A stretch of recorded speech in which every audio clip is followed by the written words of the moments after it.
Tonight is going to be a doozy. We have a lot to cover, and it's spicy. It's going to be controversial, but it's going to be real because we're kind of beyond the point of no return. We're kind of at the point where I think we're all sick of beating around the bush. We've got a whole bunch of new Epstein files. We clearly know the big picture of what's going on with Epstein at this point, and all of our officials are dancing around what the populace already knows. Epstein worked for Israel. It's obvious. And it's hard to even call it a government operation because these are the kind of operations that are really a lot more like organized crime networks. And so today we're going to explore the history of the organized crime network that grew to become the Epstein network and the many facets of what we now see today and are experiencing today in America and where they came from, how they formed, and hopefully we'll get the big picture as well as a whole bunch of little pictures that adds up to what the hell is going on today.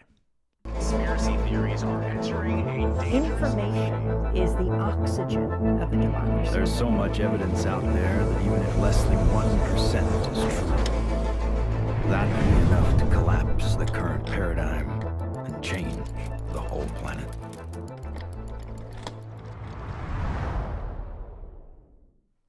All right. Welcome to Free Speech Friday. Give us a quick shout out in the chat for where you're tuning in from. Once again, we have only the Twitch chat on the stream tonight, right here, because the YouTube chat just moves way too fast to keep up with. If you want to be involved in that chat, head on over to Twitch. If you want to watch on YouTube, that is totally okay. We will read some supers at the end of the night. Don't worry about it. We'll try to get as many supers in as we can. I do have a hard stop at the end of the night here, and we have a lot to go through. So, let's not beat around the bush. Let's just get right into what's going on and what's happening here tonight. You might notice that we do have a disclaimer in the chat, in the stream today, because it's going to be spicy out here, and we're going to get pretty controversial, and it would be pretty easy to take these words out of context. And so while we wade into the mud of the complexity that is the Epstein network in America and around the world, we're going to drop a fair number of disclaimers. And then we're also not going to mince our words throughout the rest of the stream. So right off the bat, let's just say this is not a stream about all Jews. Obviously, this is not a stream about entire nations or groups of people. This is a stream about an organized crime network. And it is a stream about the loyalties and allegiances that generate organized crime networks, that hold organized crime networks together, and that we're seeing play out on the global stage today, often with people engaging in it not even realizing that that's what's going on. So, we're going to start way back at the beginning. But before we go back to the beginning, it's important to remind us all why we're going to talk about each of the places that we're going to talk about. Because inevitably, it's going to look like we're talking about the Jews. But what we're talking about is the Epstein network.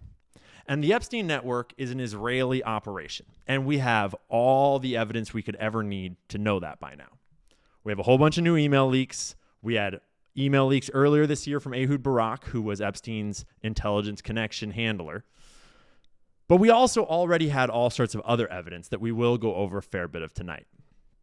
And so if you had busted a giant Italian sex trafficking ring, and it seemed to be connected to the Sicilian mafia, and you wanted to understand the evolution of that trafficking ring, naturally, you would be looking at the history of Italian trafficking and Italian organized crime in America, right?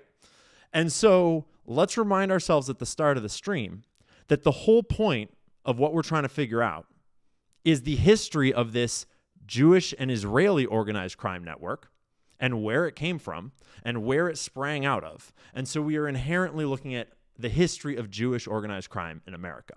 That will tie into a lot of other organized crime with a lot of other groups, and it will tie into government, and it will tie into finance, and there will be lots of other players involved because that's the nature of organized crime. Shit gets messy. Lots of people get dirty. But that will be the reason why we trace the threads that we trace. And by the end, it'll become obvious why we did trace the threads that we traced. Unless you're a bad faith actor that's trying to commit a propaganda smear, then just have fun. Do your thing. Clip it away. Peep the disclaimer. So we're going to get to Epstein by the end of this stream.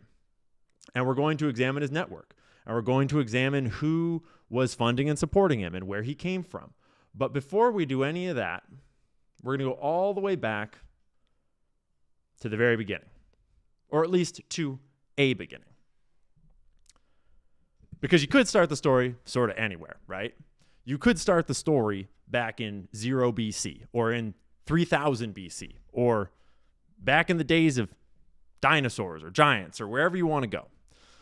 But if we're going to look at a crime ring, a trafficking, blackmailing, technocratic mob that we're dealing with today, a good place to start is right around 1900 with the rise of organized crime in America. Organized crime in America is a very complex topic, and we are just going to skim the surface, okay? This is by no means going to be an exhaustive deep dive into all of the facets of all of the many topics that we're going to cover tonight. And I'm sure that there will be many people being like, oh my gosh, he's using Wikipedia screenshots? Yes, because Wikipedia screenshots are a great little visual to show you where you can go to start sourcing more information. And there is so much sourcing to all the things that we're going to talk about tonight. We are not going to be talking about weird, obscure, random little rabbit holes that are not corroborated or that are still speculative. We are going to be talking about very basic shit that just is there. And it's directly evidenced from all sorts of sources. And a lot of these screenshots are really just placeholders for the conversation. Because once you see how many freaking screenshots we have in this file, you'll realize how long it takes to source this many screenshots just to pull a narrative together. But you can learn all about the history of organized crime in America. And when you do, you'll realize that organized crime has always, and America being no exception, has always grouped up racially, right? This is self-evident. You know about the mafia, and you immediately know what ethnicity is in the mafia.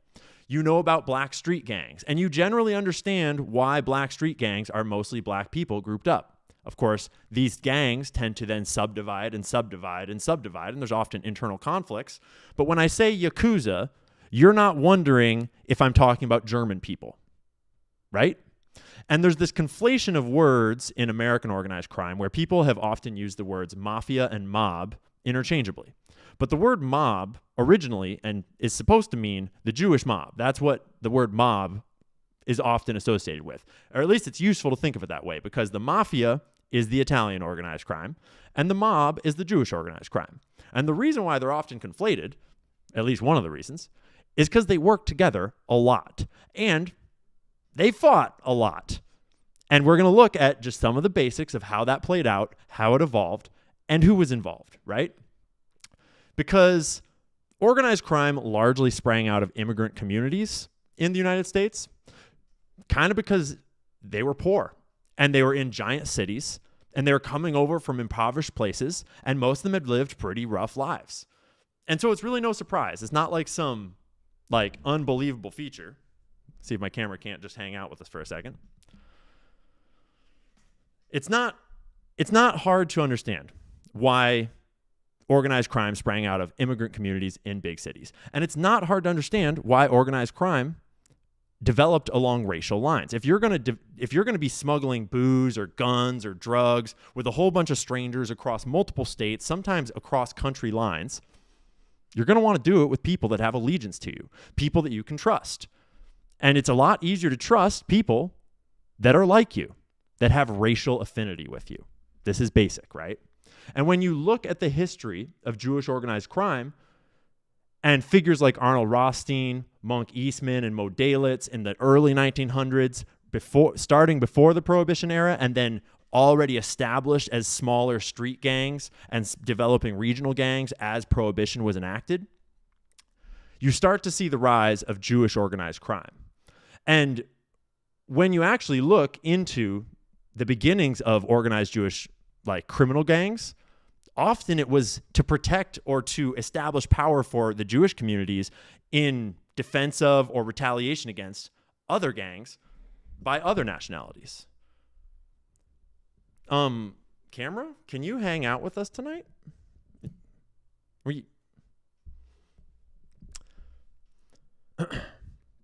Prohibition started in the 1920s, right?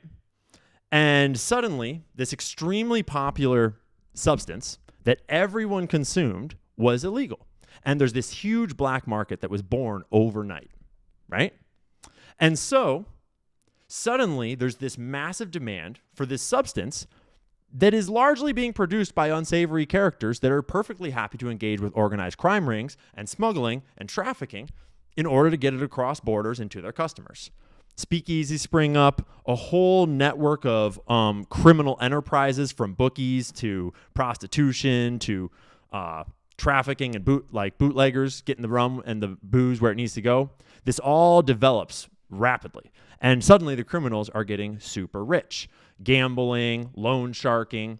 And obviously it's very complex, and there's a lot of different criminal networks working together.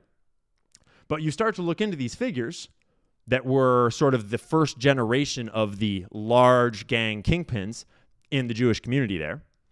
And you start to notice that they are the mentors to this next generation that becomes the famous generation of mobsters.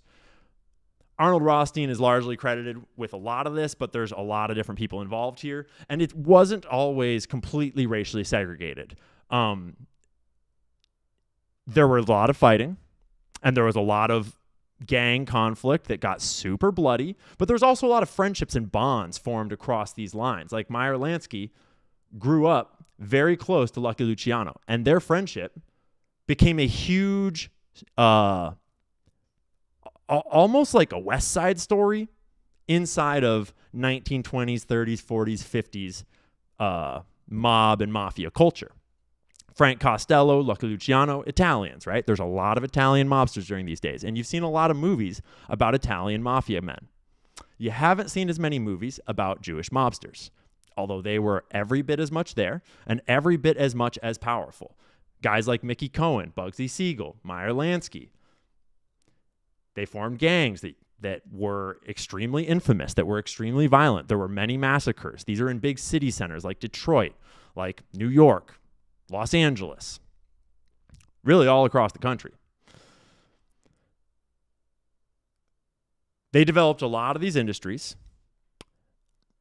but some of the ones that they were most interested in were industries where you can smuggle money, where you can money launder. And gambling became a really big one, because gambling is great for money laundering, but it's also a vice surrounded by vices. And so it's a enterprise that supports all of these other enterprises. And suddenly you have a criminal network. Suddenly you have a city devoted to these criminal networks. And that city's name was Los Angeles. And Meyer Lansky and Bugsy Siegel take a lot of the spotlight when you look at the founding of Los Angeles and the mob ties that put it together. But they weren't the only ones. Joseph Stacher played a big role in it as well, and many, many, many, many others. But something really important happened in that the early eras, led by largely Meyer Lansky, although I am not expert enough to know the details of all of the negotiations that were involved in forming what is called the National Crime Syndicate. Because as the Jewish mob grew and the Italian mafia spread and the Irish mob grew and all these different gangs started to compete over bootlegging territory and all these different city spaces, they started to fight a lot. And it was super violent and super brutal. And eventually, some of the more powerful crime bosses, Meyer Lansky being one of the primary figures, stepped up and said, hey, why don't we work together? We'll get so much more done if we work together. And so, largely the Italian mafia and the Jewish mob paired up in a big way. Not entirely, but in a big way. But also elements of the Irish mob and other African gangs and such got together and formed the National Crime Syndicate. There's also this whole other side quest, this whole other tangent called Murder, Inc., which was like their side murder group that just went around killing people. And you can read all about it. It's wild. There's all kinds of great books about it. There's all kinds of great movies about it. They don't always use the name exactly as it was. But we are just getting a brief overview of this history because it's important to realize that this is not like some controversial thing. This is not hard to check for yourself. Jewish organized crime was a massive part of the organized crime groups that came to power during the 20s and the Prohibition era and largely ran this country for like 30, 40 years. The reason why they largely ran this country for 30 or 40 years is because Meyer Lansky had a secret weapon up his sleeve. J. Edgar Hoover. And we've talked about this a lot of times, so we won't belabor the point. J. Edgar Hoover was the founder of the FBI. He was also the chief of the predecessor to the FBI, the BOI, the Bureau of Investigation. And all told, between his time leading the BOI and the FBI, he was in charge of America's foremost law enforcement agency for 48 years, which is hard to even conceive of. It becomes very convenient for organized crime when you realize that J. Edgar Hoover at the time was not yet famous for it, but has now become famous posthumously because the reporting has become more and more rock solid over time, that J. Edgar Hoover liked to cross-dress and have gay sex orgies. And one of his favorite places to do that was in the Plaza Hotel. And you can read all about it in lots of different books. I suggest One Nation Under Blackmail. And you can get the brief idea on Wikipedia about his gay lover, Clyde Tolson, that was like his main assistant. Meyer Lansky allegedly had photos of fellatio between the two. That effectively put law enforcement on the hook. So the FBI, sometime in the 30s, as these crime syndicates are growing, as they're spreading out and, getting really comfortable around the country, suddenly the prime law enforcement agency that's supposed to be hunting them down is hamstrung. And the director of the FBI is not really that interested in catching all these mobsters and putting them in prison. And they sort of have a field day. And for decades, this is how you get all the mobster movies where they're driving around town with Tommy guns, and it seems like the Wild West. It seems like a whole different world. Because the cop was literally asleep at the beat. The cop was at some gay sex orgy dressed in a tutu with a whole bunch of other powerful people. And they were pioneering the art of video sexual blackmail because they had wired up this special suite in the Plaza Hotel called the Blue Suite with a whole bunch of cameras.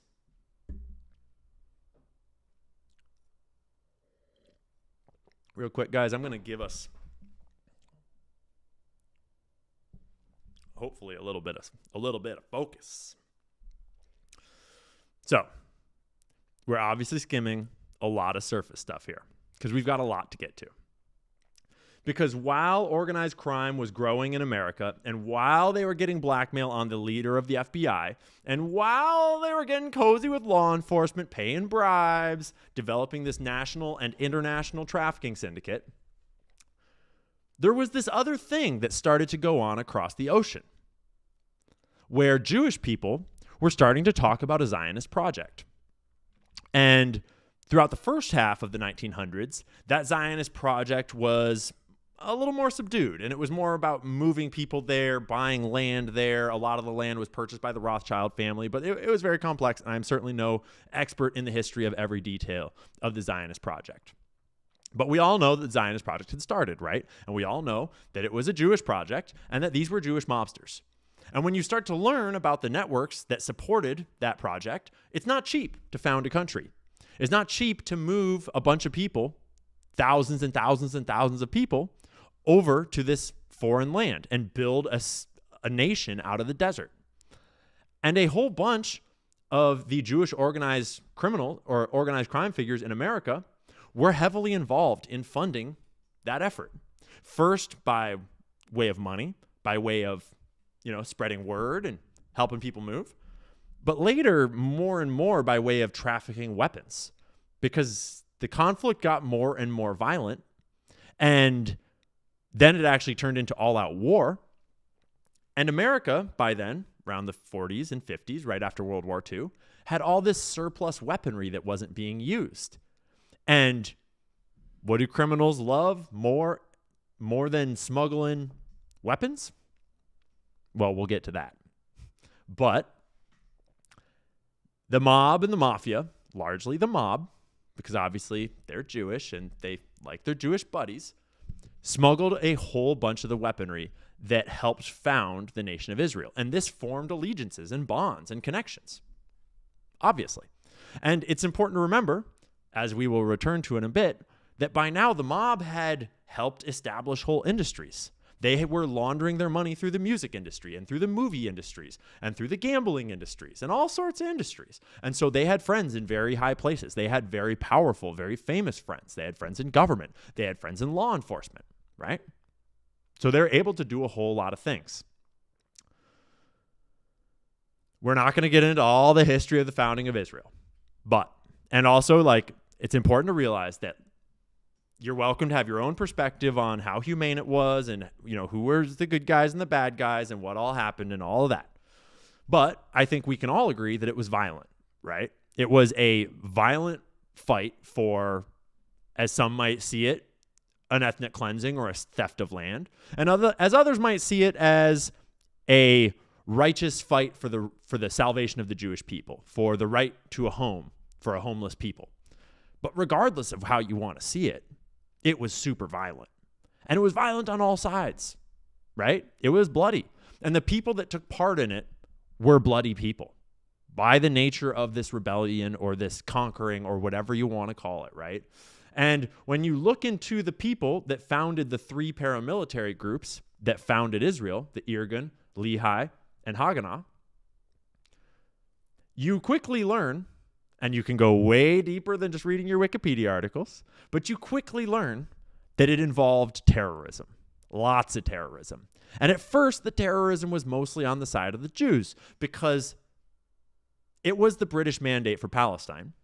And they started to get really annoyed with the British people trying to stop immigration, trying to stop more Jews from coming in because it was turning into a powder keg. It was becoming very controversial, and Britain did not want to frickin' deal with it. Britain was largely to blame too. But this led to certain factions, not all, but certain factions within these Jewish groups starting to actively think, hey, if we make this life hell for all the British people that live here, maybe they'll leave. So what if we just bomb some of them or poison some of their wells or do these other things to just encourage them to leave? And lots of different groups in those groups had different opinions about how to do it. Some of them were heinous and some of them were maybe more humane. Ultimately, when the nation of Israel was founded, the international community was so outraged that Israel itself actually declared Irgun and Lehi to be terrorist organizations to try to save face in the wake of what they had done to found the nation. That didn't really stop all three of those groups from being folded into the newly created IDF, but it was at least symbolic in nature. And you can look up that history on your own if you want.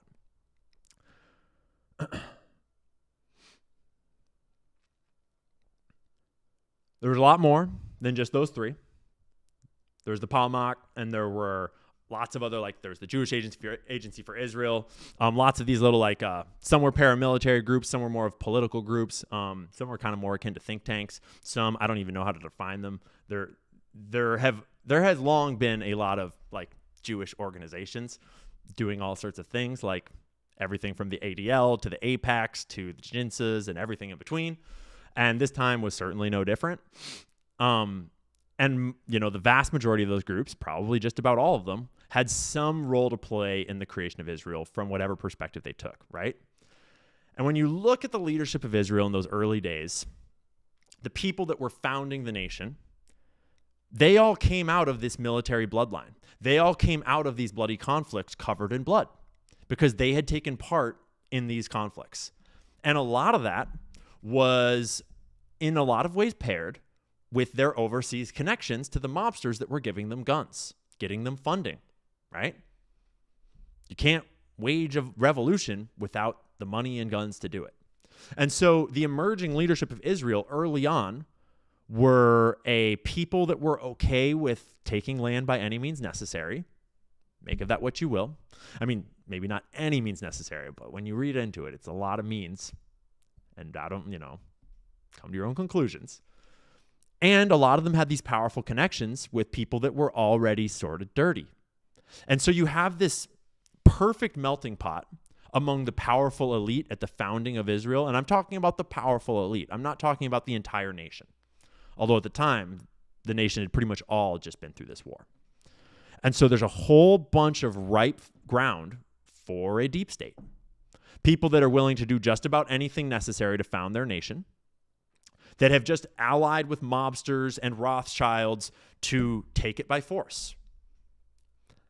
And they've all got blood on their hands. And when you start to look through the lists of former prime ministers of Israel, former presidents of Israel, all these leaderships, former heads of the military, former heads of the intelligence agencies in Israel, they all have these pedigrees of serving in the IDF, serving in the Lehigh, serving in the Irgun, serving in Palmach, being the main person that planned the bombing of the King David Hotel. We're looking at you, Menachem. So, every nation has a problem with the deep state. Various forms of deep states. America obviously has its own deep state. Saudi Arabia, the UAE, the Muslim nations, they have deep states. Very fucked up ones. Russia has a deep state. This is the nature of power, right? Israel is unique in that it was founded very recently by these types of people that were already allied with organized criminals.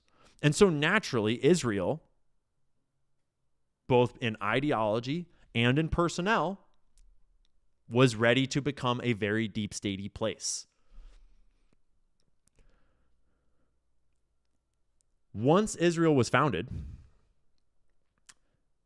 some of the more powerful people among them, David Ben-Gurion, probably chief among them, started to think, how do we hold this land? How do we ensure that now that we've fought, now that we've bled, now that we've sacrificed for the Jewish people, right? How do we hold this land at all costs? What do we need to do to ensure that we never lose what we have just taken? And you know what they came up with? Well, the year was like 1950, give or take. And what they came up with was nukes. They had just watched America force the Axis powers into surrender. Argue about how and why, but they'd watched some big bombs drop on Japan. And they quickly realized that if little Israel had big bombs, no one would fuck with them.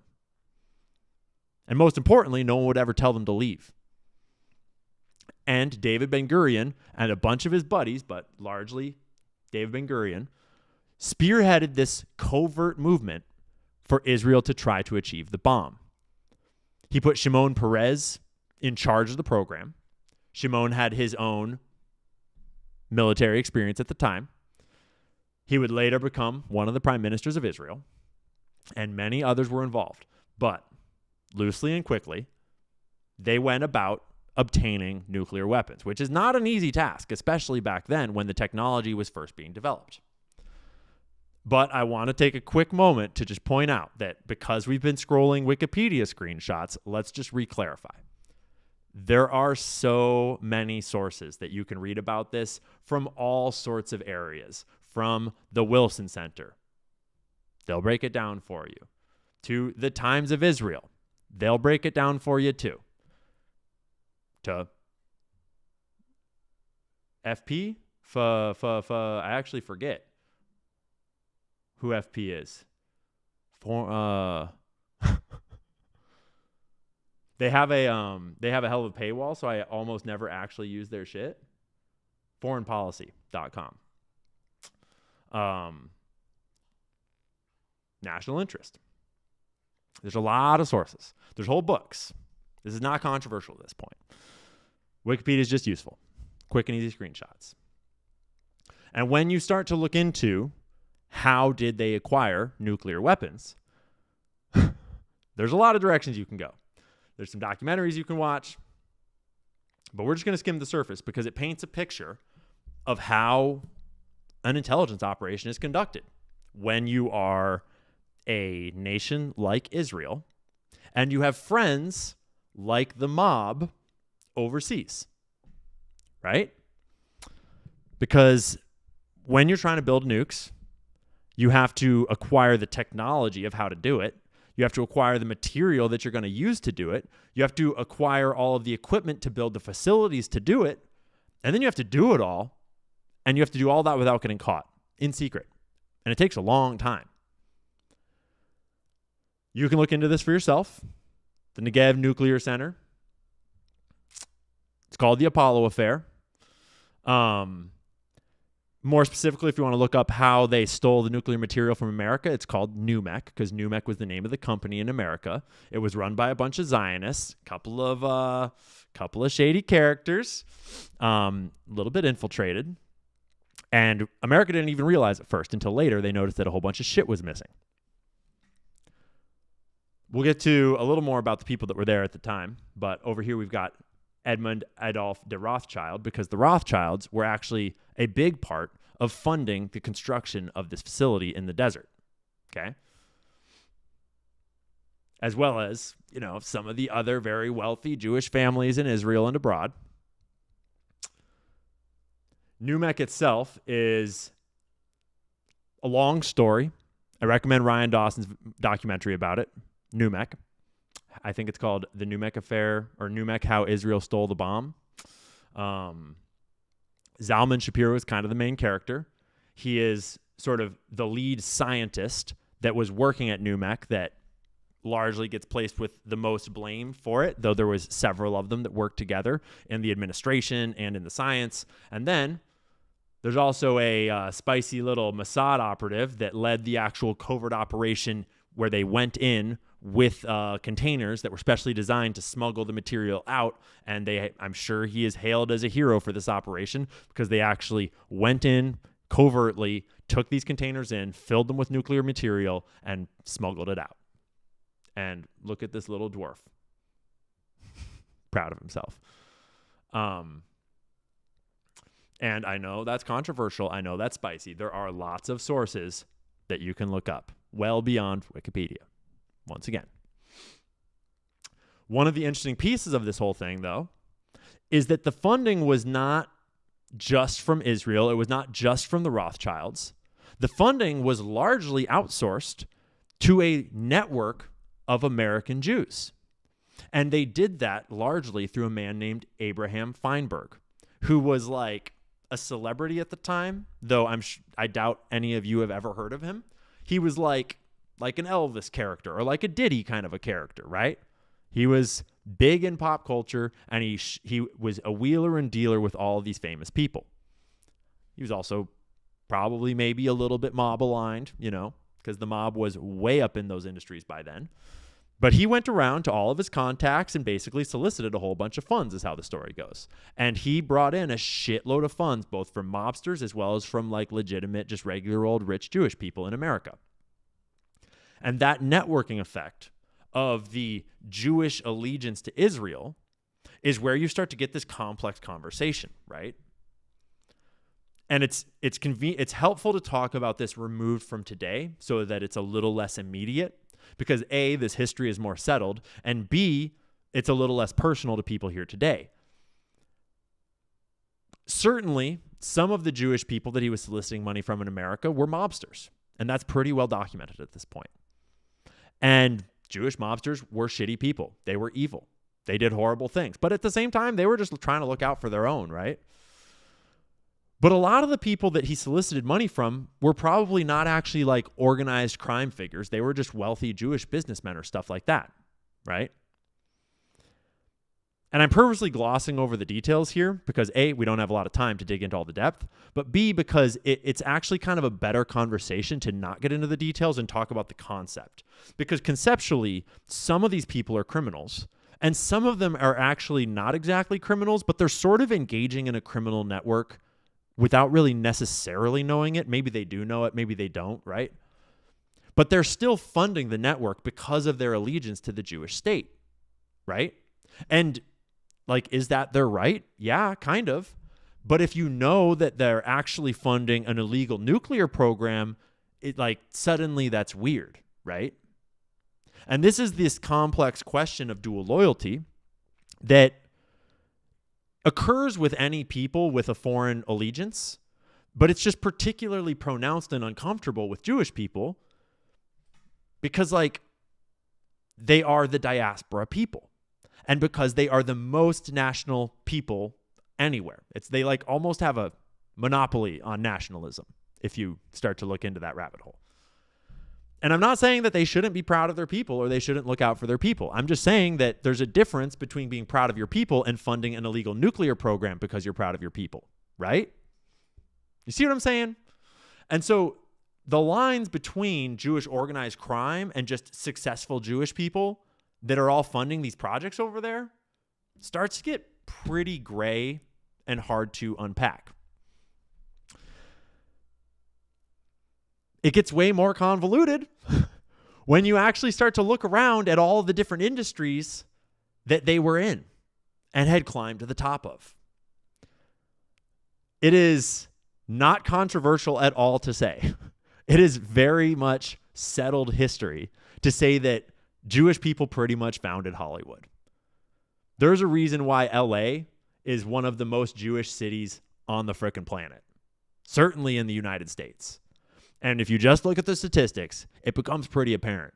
But if you look at Jewish publications about this, they proudly talk about their history of founding LA and founding the movie industry in LA and Hollywood in particular. And it's actually because the studios over in New York, where the movie industry used to be held, they were all super racist and were like, no Jews can work in the movies. F you guys. It was kind of a WASP industry. And so the Jews were all like, fuck this. We're over it. We're moving across the country. We're going to found our own place to make movies. And they went over and they founded Hollywood. And they did pretty good for themselves. And part of the reason why they did really good for themselves is because the mob needed someone to help them launder money. And building movies sets back in the days, filming movies required hundreds and hundreds and hundreds, thousands of laborers to build sets and to do costumes and to bring food and all these things. And all of those people were in labor unions, and the labor unions were all run and controlled by the mob and the mafia. And so the mob and the mafia were inherently already involved in these industries, and then these industries are putting on these massive productions like Hollywood movies with budgets that just get out of control. Who knows how much we spent on production? And it's a very well documented fact that mob money flowed through the music industry and was laundered into clean cash for decades and decades and decades. And who knows if it ever stopped. Again, I'm not getting into the specifics because it's not about the specifics. Obviously, there are exceptions to every rule. But also, obviously, like, Jews crushed it.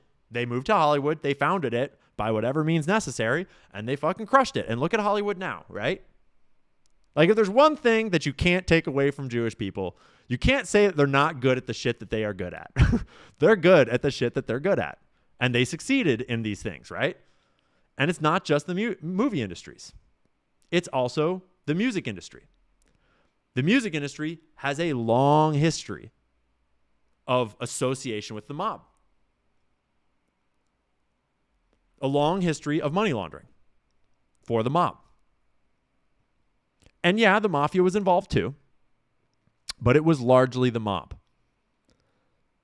And it's not that hard to realize when you look through it. You do have to read between the lines a little bit. Certainly there were mafia figures involved, but often you have to realize that the reporters reporting on these things will say how the mafia used to control the music industry, and then they'll tell you about Meyer Lansky and Lou Wasserman. That's the mob, okay? This has everything from just straight up money laundering on shows, on record deals, on records, on recording, studios, all this shit, parties. Parties are a great way to launder money. But it also goes straight up to the payola scandals of pay-to-play record time on radio stations. And the more you look around the history of the music industry, the history of the mob, the more you see them tied together. You actually wind up running into Ronald Reagan and MCA. And you actually like kind of have a mob president when you really do go down this rabbit hole. Obviously, it's more complicated than that, but we're generalizing here.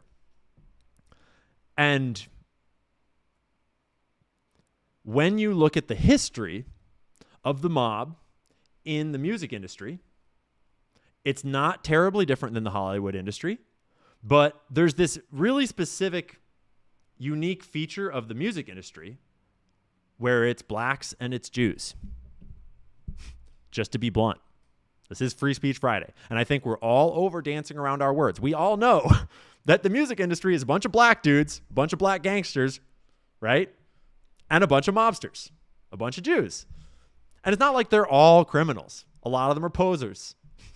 But a lot of them will just tell you how much a criminal they are. That's like kind of the point of music these days, right? And we all know the history here. And certainly there's country music and there's all this other music. But when you actually like dig into the music industry and like look at people like Clive Davis and who they managed, Clive was totally in on the dirty shit. All sorts of dirty shit, so to speak.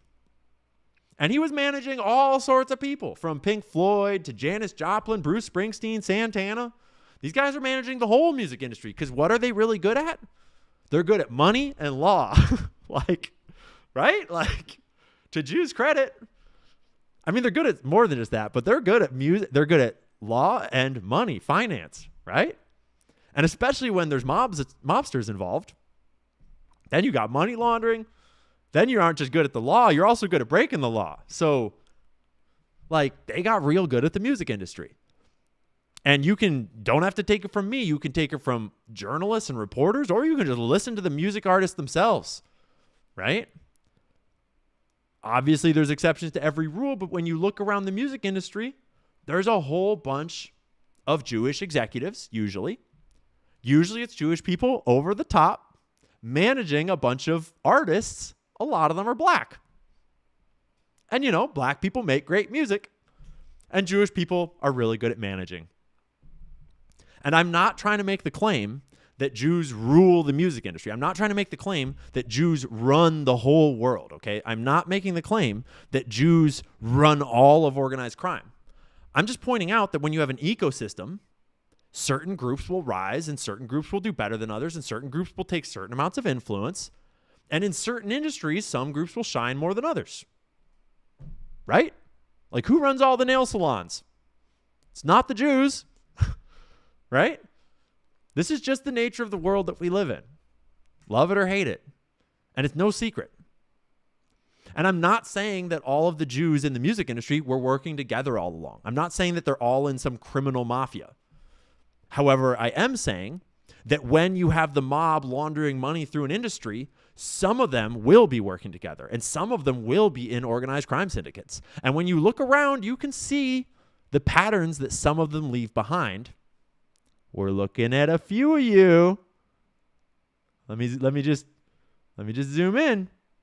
I mean, I'm not making any allegations. I'm just saying that there was this whole Diddy trafficking thing that happened and it looked pretty suspicious. And I'm just saying that, like, when you look into Clive's history, you look up all the scandals he was involved in, it's hard to convince me that he was not involved in some way in mob tactics, mob money moving, things like that. And that's not to say that these motherfuckers weren't in on it too. Like, the gangsters were criminals too. There's criminals all over the music industry, as well as all the other industries, right? So let's just remember that we're not saying that, like, the Jews run everything.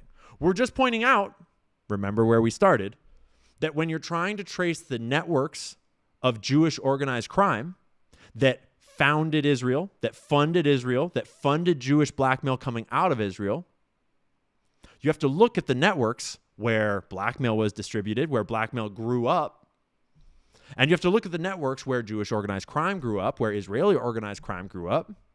And you have to come to understand the nature of global Jewish identity's relationship to Israel and relationship to Israel's crimes. Because most Jewish people have nothing to fucking do with this. Most Jewish people are just trying to be regular Jewish people. And yeah, a lot of them support Israel, but not if they knew what it was up to.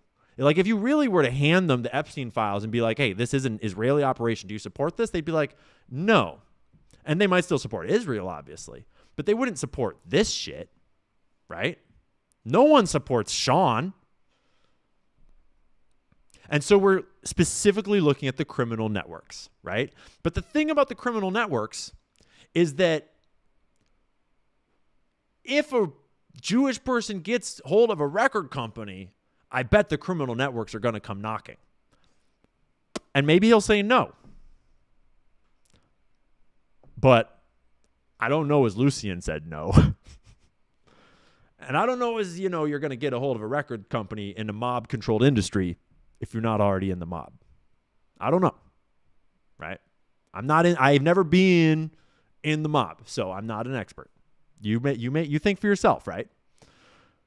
But when you trace this thought to the next step and you think, okay, like, yeah, great theory, bro. Nice Wikipedia screenshots, but do we have any evidence of this? Well, yeah, we've got a fuckload of evidence of this. And just one case, maybe two, is fucking Kanye. And there's so many aspects to Kanye's life that you could look into, but you could start with his handler, Harley Pasternak, who is like a Jewish handler who's from the military intelligence that drugs him out of his mind, that openly threatens him. I'm going to help you on a couple of ways. First, you shut the fuck up, basically. Or a second option, I have you institutionalized again, where they medicate the crap out of you and you go back to zombie land forever. Play date with the kids just won't be the same. And then, what happened to Kanye after that? Right? This guy is just a personal trainer. He's just there to help you do burpees and push-ups, but he sends you text messages like that. And then you look around and you realize that this is the clientele that he publicly claims on his website that he's the personal trainer for. And you start scrolling through them and you're like, holy shit, who is this guy? And you realize that he's a handler and that this is a mob industry.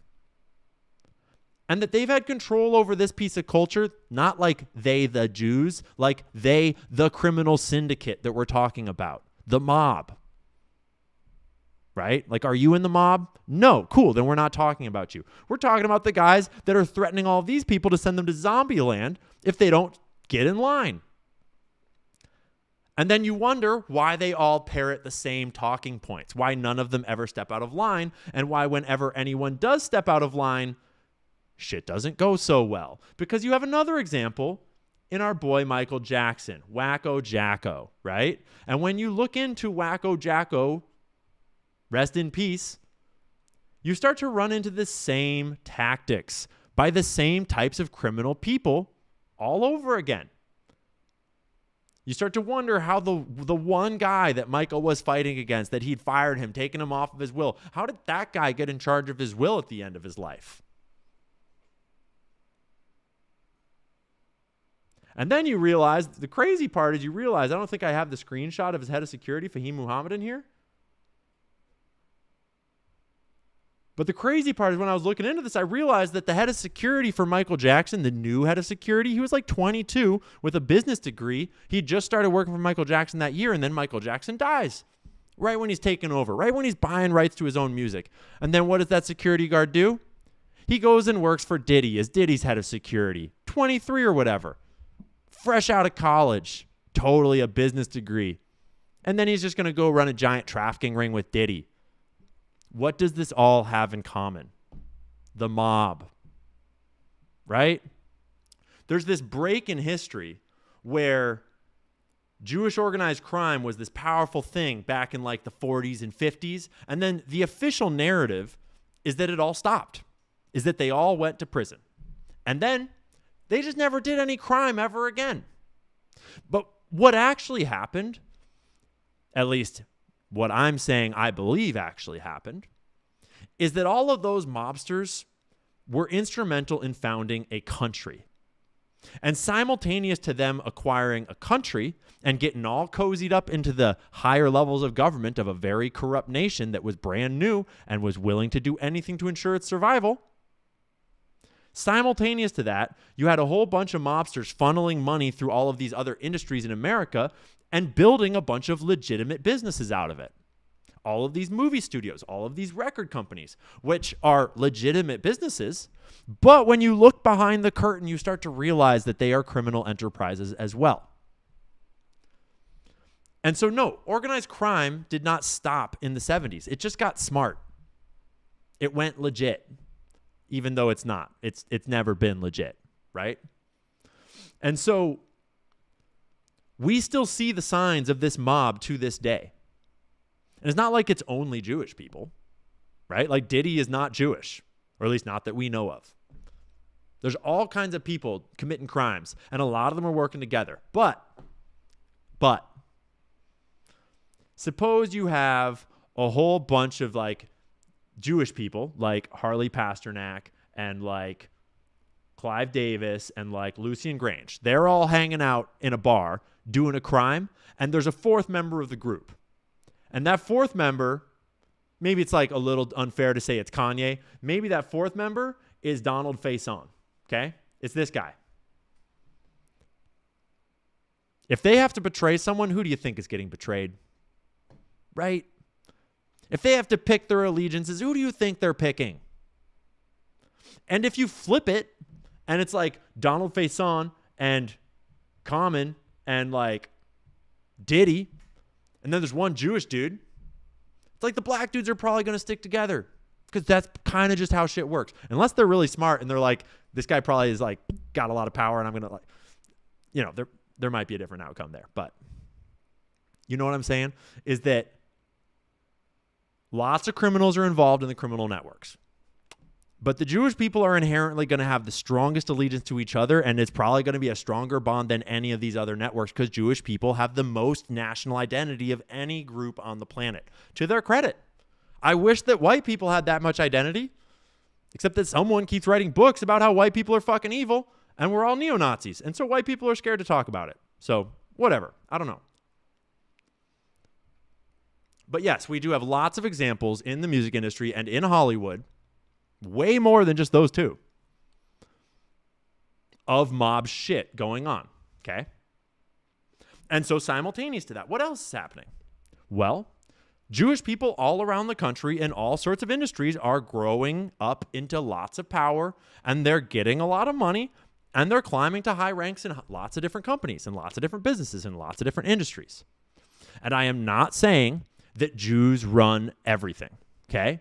What I'm saying is that if you have an industry, you're going to have some Jewish people in it, obviously. And if the Jewish people climb to the top of those industries, great, good for them. They did good. But if they start engaging in mobster shit, that's not good. Duh. Just like if a white dude starts doing crime or a black dude starts doing crime. But the difference is that Jewish people have a shitload of national affinity for each other.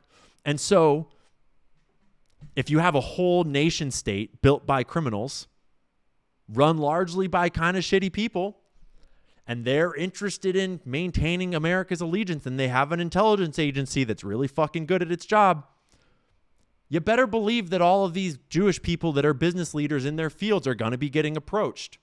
And they're all going to have to answer a question. Is your allegiance more to your America here? Or would you like to maybe help the Jewish people on the side? Like for the Jewish people. And obviously we'll never ask you to do anything illegal. We would never ask you to betray your country. But you also support Israel, right? And when you ask, you know, people that run large companies in the media, like Brian L. Roberts, who is the CEO of Comcast, his answer is a clear and resounding yes. And let's remember one more time. These guys are not like you. These guys are not like normal Jews. These are not Dave Smith. These are freaking millionaires and billionaires that we're about to be talking about, okay? Doesn't matter what racial group you're talking about, they're not going to be like you. And chances are pretty high they're going to be shitty people, okay? So let's just keep that in mind. But Brian Roberts, the CEO of Comcast, he literally goes over to Israel to participate in the Israeli Olympics every year. He does all sorts of philanthropy. He is very, very openly pro-Israel. And that's not to say he's anti-American necessarily, but he's certainly pro-Israel. And when you look around at the media environment that Jewish families have climbed up through, you see the Sulzbergers that have run the New York Times all along. You see people at the top of Apple, the top of Instagram, the owner of Instagram, the owner of Facebook. You see high-level members in think tanks and media groups. You see all of the founders of Google, most of whom were good friends with Jeffrey Epstein, right? You see the founder of Oracle, very outspoken Zionist, one of the top donators to Israeli causes and the IDF, fucking psychopath, right? You have all these different people in all these different positions. Fox News, bro's not even Jewish, but he might as well be. Robert Iger in charge of Disney. And just remember how much Disney is in charge of. Okay? And again, I'm not saying Jews control the whole media. There's lots of other media groups that are not controlled by Jews. And there's lots of other people that work at these companies that are not Jews. What I'm saying is that all of these people, do you think that all of them are tip-top moral characters? Or do you think that maybe these millionaires and billionaires might be kind of shitty? But the one thing we do know is that Jewish people have a very strong affinity for one another. And we do know that in all these other industries, we're seeing some mobster-ass shit. Okay, so just keep that in mind. And we also know that a lot of these guys are fucking hanging out with Epstein. So let's just keep that clear. But we also know that they all are individuals. Like Mark is admittedly, Zuck is like, maybe he's the devil, maybe he's a lizard, I don't know. But he's being pretty cool these days, honestly. Like he's being pretty cool. He put Dana White on his board. That's pretty legit. He started getting punched in the face a lot. He kind of grew a spine. And just the other day, the ADL was whining at me on the internet that his AI company, that Meta's AI company, Llama, is the most anti-Semitic AI on the internet because it's open source, as they all should be. So just keep in mind that, like, there's nuance here. There's individual choices here. And we're not saying, like, any one group or any one everything, okay? I'm just saying that when you zoom out and you overlay the racial identity grouping of Jewish people with industries that have been funneling money for the mob, the Jewish mob, and you have this country conducting intelligence operations, relying on American support by now, because now we're into like the 70s and the 80s and the 90s and the 2000s, you start to have a lot of questions about the media. But it's not just the media. It's also the alternative media. And oh boy, have we had a crash course in the alt media lately. Right? And Gio, I know you're tired of the disclaimer. It's important. It's both important for genuine moral reasons and it's important for my own safety. And it's also important to make people that aren't familiar with this conversation realize that this is not a dangerous conversation. I mean, it kind of is. Like, it's kind of an uncomfortable conversation, but it's important to have. Because whether you love him or not, remember what is happening with Trump right now. Remember what is happening with Israel right now. Remember what is happening with Jeffrey Epstein right now. This conversation needs to be had in America, and it needs to be had by everyone, whether it's uncomfortable or not. And my job is to be here to welcome in everyone else that has not been comfortable before having this conversation and remind you that we're talking about an organized criminal syndicate. And we're talking about an organized criminal syndicate that plays on Jewish identity intentionally.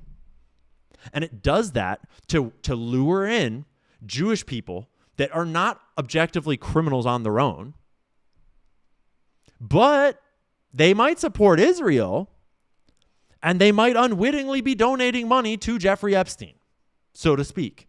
Or they might unwittingly, as our example before, be donating money to the program that is stealing nuclear weapons from America, as we talked about earlier. Because that's actually how this works. It's not like every dollar goes to that, but it's not $0. And we all know about the Daily Wire, right? But then you have things like Turning Point, which is like Christian, America first, Christian, all this. But it's like, why are all the Jewish donors, all the same Jewish donors that are funding PragerU and Daily Wire and all these other Israeli Hasbara activities, why are they all funding the Christian, like, white, theoretically, organization of TPUSA? Well, it's because if you've been to TPUSA, you would know that last year Ben Shapiro was the first keynote speaker, and that's not an accident. Breitbart got taken over after the tragic killing of Andrew Breitbart. That's a rabbit hole. Look up what happened to his coroner that did his autopsy. And then you have fucking PragerU. Dennis Prager, you can look up his opinions. They're super whack.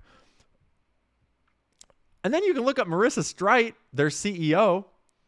But I couldn't help but notice that these days on the PragerU website, no longer does it mention her resume of being an Israeli intelligence asset. Straight up an Israeli intelligence officer. Marissa Streit is not a huge fan of me, I've heard. Sorry, Marissa, not a huge fan of you either, right? So the alternative media, we are well aware by now that they are also largely infiltrated by Jewish money to promote Jewish causes. And you start to wonder, we're all looking and we're all wondering, how much of this is genuinely like regular people believing this? And how much of it is a bunch of Jewish people being duped into their support for Israel and Jewish identity being twisted into supporting a corrupt government, a deep state, and a straight up organized criminal syndicate? Because I can tell you, if you knew what happened in the hotels at these different conferences, you might feel a little differently. But it doesn't stop there. I mean, you can't talk about the media without talking about what everyone's watching at night and wondering, why the hell does a rabbi own MindGeek? And to be fair, MindGeek was just sold because they were getting a shitload of bad press on this. But you can look at OnlyFans too, and you could ask, why exactly is Leonid Radvinsky donating $11 million to the Israel lobby, right? Like, these are all data points that just very clearly show this dual loyalty question. Why didn't he donate that to America? The answer is obvious. It's because he's Jewish and he supports his Jewish identity in the state of Israel, at least, right? Like, that is the most not controversial version. But there's lots of more controversial versions that are possible as well. And let's be clear, I don't think that Leonid Radvinsky is a very moral person. I don't think he probably has a very great moral compass. I don't think he has a lot of qualms about doing bad things. My personal opinion. I've never met the guy. And I don't think I have to convince you of why we might wonder if there's mob shit going on in the porn industry. And if you look back into the history of who founded the porn industry, you find a similar storyline. And Jewish people have proudly told that story many, many times. Okay? And, you know, whatever. I think that's degenerate, and I think it fucks our culture up. But ultimately in America, it's not illegal. At least as long as you're not funding criminal enterprises with it, as long as you're not, you know, essaying women with it and stuff like that, which we all know is happening. But this is the nature of the dual loyalty question. And we haven't really even touched on politics at all yet, but it's all up in politics. And Chuck Schumer really put it best. New York Times article from this year, March of this year, where he straight up said, quote, "My job," he told the reporter, "is to keep the left pro-Israel." Actually, Chuck, your job is to represent the American people. Right? A Jew stands up for his people regardless of the cost and regardless of the politics of it. On this, Schumer has acquitted himself bravely. This is the dual loyalty question. And it's super uncomfortable. Because ultimately, like, you kind of got to respect Jewish people for their loyalty to their people. If you're one of these white people that's like all not with the Jews these days and you're like all white America Christian values and shit, I mean, honestly, you're wishing that y'all were more like that. The problem is that the moment that this foreign nation was founded as the representation of this Jewish identity, instead of that Jewish identity being a intangible diaspora concept, then we had a problem. Because then there's an intelligence agency at the other end of that sentence. Then there's a foreign military at the other end of that sentence. Then there's a national interest in Israel's survival at the other end of that sentence. And we already know that that survival led them to steal nuclear weapons from us, which they've never declared, and they might even be holding everyone hostage with. Look up the Samson option. And so it was the founding of the state of Israel that turned this sort of like, okay, Jews, we get it, and changed it from this question of like, yeah, all right, you guys get along really well and you like have a lot of rituals, into, but like, are you pro-America or are you pro-Israel? And we haven't even mentioned the money yet. And like, you have to mention the banks and the money. And I'm not saying that they run all the banks. What I'm saying is that the Jewish people that are in charge of banks are in a very precarious position because they have a fuckload of power to leverage this question with. Right? And you can go back to the founding of the Federal Reserve and you can directly trace the Warburg connection to the Rothschild banking empire that he came over to represent. And there is very much legs on the question of who really did found the Federal Reserve and who the hell was running it for the last 100 years. Because it's a lot more than 2% Jewish directors of the Federal Reserve. And maybe that is because Jewish people are really fucking good with money. Genuinely. Like, maybe they are. But I do not think so. And it's not just the Federal Reserve. It's all sorts of finance and banking. Right? And obviously there's all sorts of people that are great at finance and banking that have climbed really high in finance and banking. And obviously lots of them are criminal scumbags that aren't Jewish. But remember, we're talking about Epstein here. And when you start talking about the financial networks that Epstein swam in, the financial networks that took this unqualified teacher and then made him an unqualified money manager for billionaires, they all have one thing in common. And we're not even going to get into these guys over here. We're not even going to get into Larry Fink and all 5 of the founders of BlackRock being Jewish. That is just a truth. Kind of an uncomfortable one. We'll skip Michael Milken. We'll skip Drexel Burnham Lambert. We'll get back to Leslie Wexner in just a second. Glenn Dubin as well. Mr. Greenberg, he played a pivotal role in taking Epstein from the classroom to the White House. He was not there by the time Epstein got to the White House, but he played a pivotal role. Okay? And Glenn Dubin and Leslie Wexner and a lot of their money, and this is where we find ourselves at Jeffrey Epstein. Okay? And that's a speed run of just the environment of Jewish organized crime and the types of people that they are pressuring or getting involved with or, laundering their money with. And everyone that I just talked about are not like you. They are not like your Jewish friends. These are all millionaires and billionaires that are from this snaky class of evil motherfuckers. Not everyone that's rich is evil. There's good people up there too. But they're not like you. They're not like us, you might say, if you know what I'm saying. And so that network is what spawned Jeffrey Epstein. And by now, we have more than ample evidence that Jeffrey Epstein was Mossad. Okay? And we'll get to that evidence. But first, let's talk about the money that funded him. L Brands, the company, the empire of Leslie Wexner. L Brands, a little hard to pin down. Not trying to get into the specifics because you can argue the number of casualties, you can argue the amount of money, you can argue whatever. I don't care about the arguments. We all know that L Brands was this massive multi-billion-dollar brand empire built mostly out of Bath & Body Works, Victoria's Secret, and Abercrombie & Fitch, which also owns Hollister. And Leslie Wexner actually signed power of attorney over to Epstein. He kicked his mom out, and then he signed power of attorney over to Epstein. So that Epstein could buy and sell on his behalf, could manage his money on his behalf. Epstein had every bit of power over Leslie Wexner's money as Wexner did. And the reason why you would do that is so that Leslie Wexner has plausible deniability. It's an intelligence operation thing. I didn't know that he was doing that with my money. I was betrayed. And that's why Leslie Wexner is still walking free to this day. And because he's a multi-billionaire.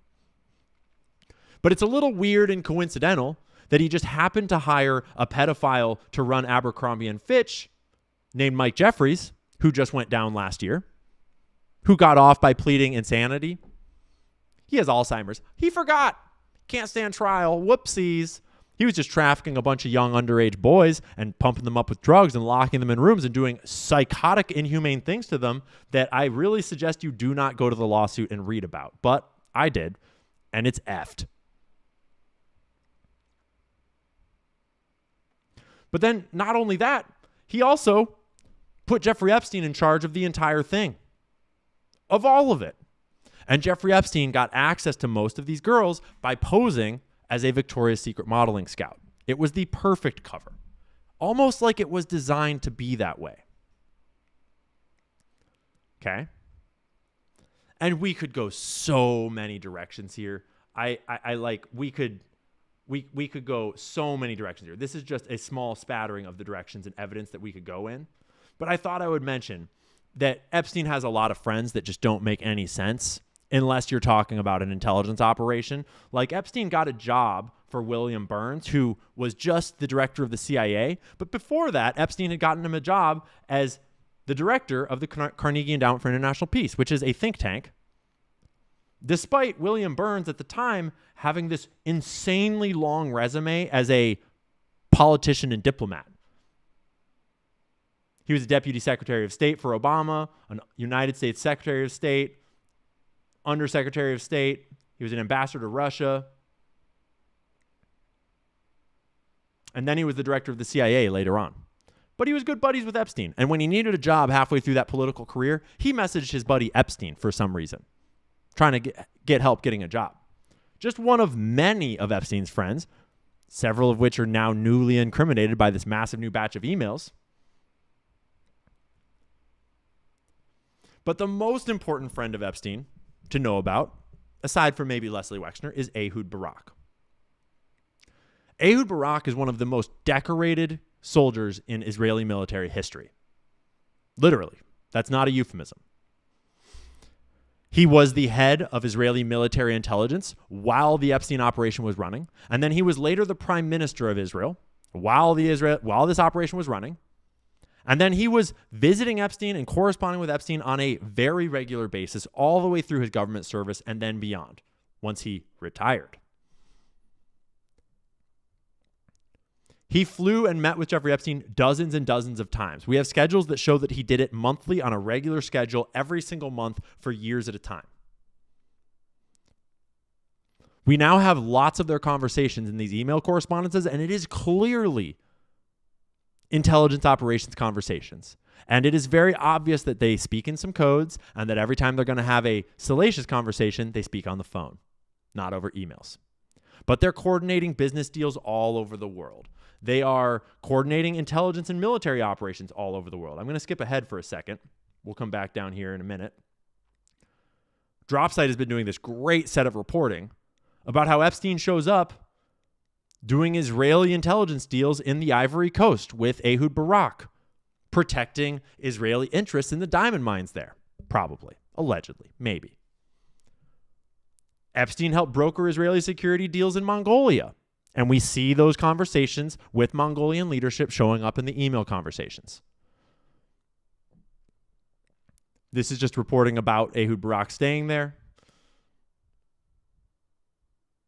They had a large role in the Syrian civil war. And they were all over the world doing other things that were very clearly intelligence operations. Obviously, we haven't even talked about Daddy Maxwell, the famous spy. Couldn't help but put Dershowitz on here, right? And once you start to peel back the layers and you actually look into the Epstein network, once you actually look at Ghislaine Maxwell and the kind of friends she has, once you actually look at the things they did, the people they worked with, the scams they were involved in, the weapons, the drugs, the humans that they were trafficking, it's very clear that this is a mob. This is a criminal operation, and it was being run out of Israel in some regard. Probably as a black budget thing, probably as a walled off operation, probably not like everyone in the Israeli government is like read in on this thing. Okay? I'm not claiming that the whole government of Israel is part of this global Jewish mob. But this has every mark of that mob. And we see every mark of it having expansive tentacles in different places as a criminal organization. Not as a, like, the Jews run the world. But we also see in the Epstein files, in the Epstein emails, in his correspondences, that he used this Jewish angle for him to climb ladders, and he used it to get access to other people and to solicit other people. And that's not uncommon. We know that. Every CIA officer knows that.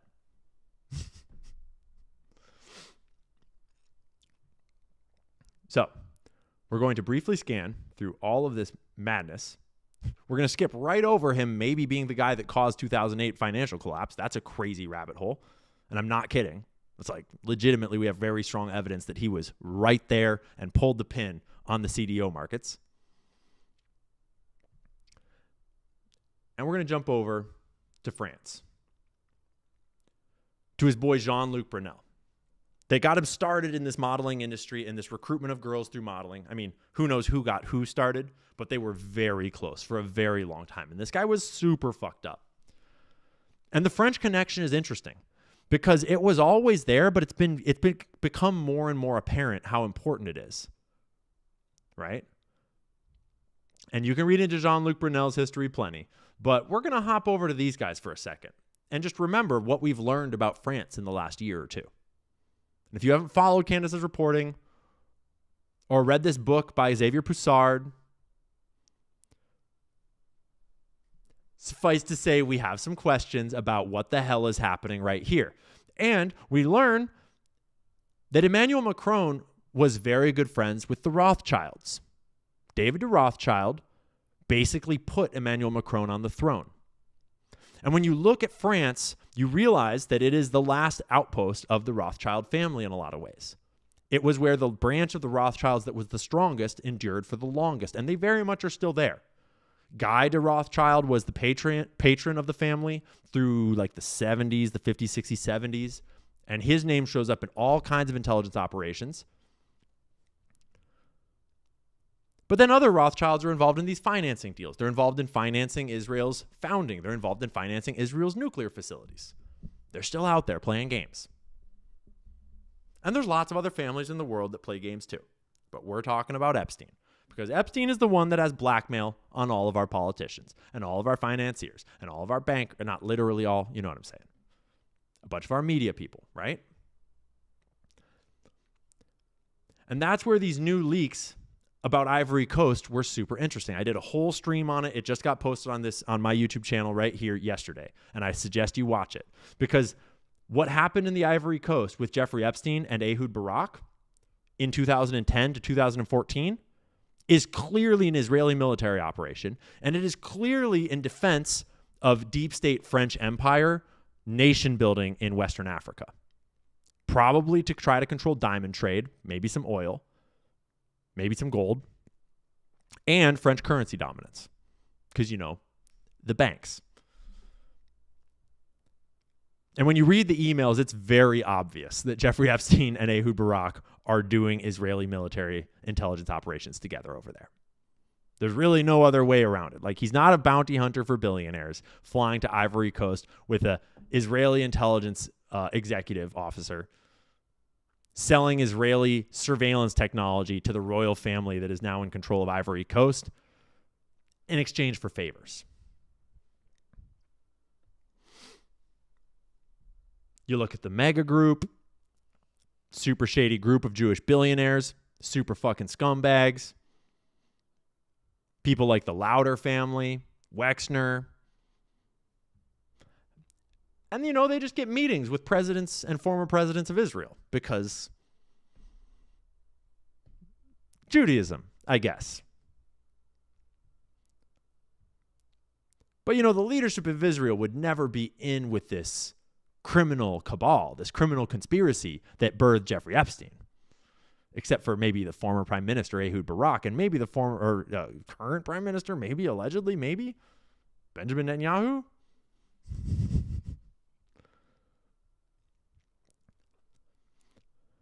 And then you look at all of the people that have clearly told us that Epstein worked for Israel. This is so obvious. Ari Ben-Menashe, former Mossad spy, told us straight up that Epstein was Israeli intelligence. Alex Acosta, American attorney, Southern District of Florida. I was told that Epstein belonged to intelligence and to leave it alone. You look at Ehud Barak.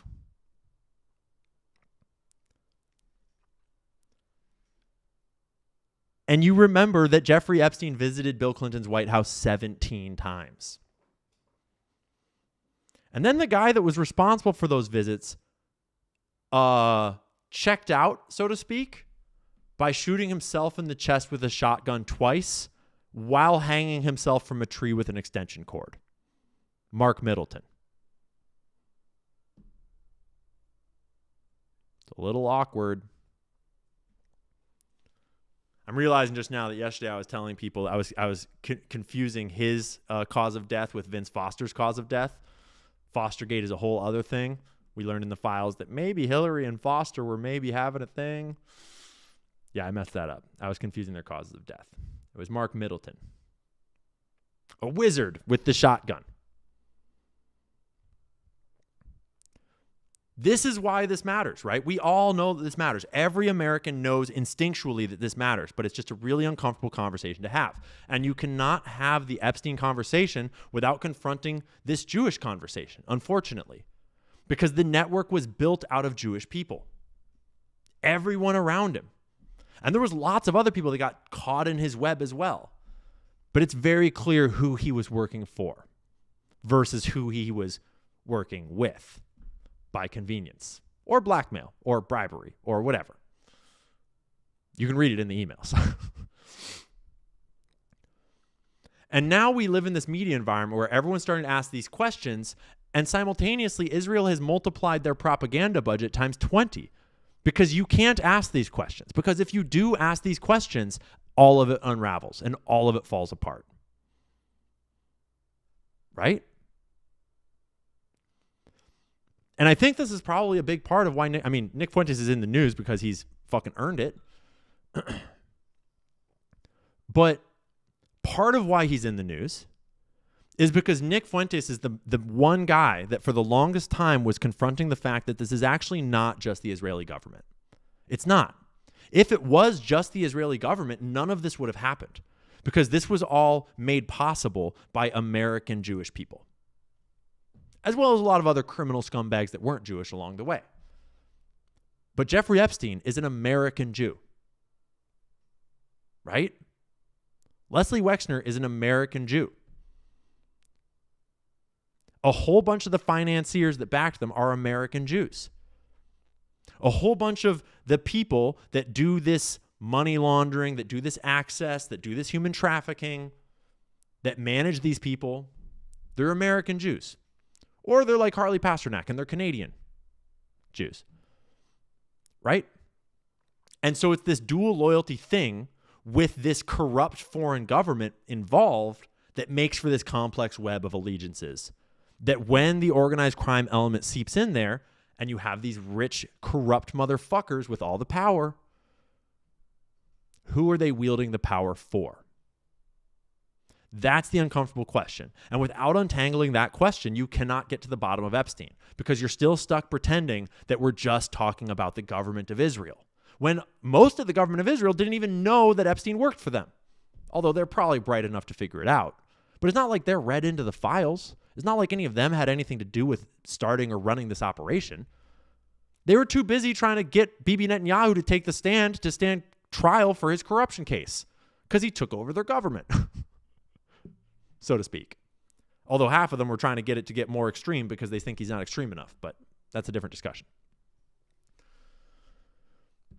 And again, I am not saying that all Jewish people are bad or that all Jewish people are in on this. What I'm saying is that we have a Jewish organized crime syndicate that is really fucking powerful. Powerful enough to get a human trafficker into the White House 17 times in a row and clearly get blackmail on those people. And when you trace this network back, you get right back to the original mobsters that blackmailed J. Edgar Hoover and the FBI to begin with and are probably the ones responsible for why the FBI is so shit. And the FBI is shit to this day, asleep at the wheel. Can't imagine why. There was a story in the news this week that I'm not going to talk about. People had some guesses. Right?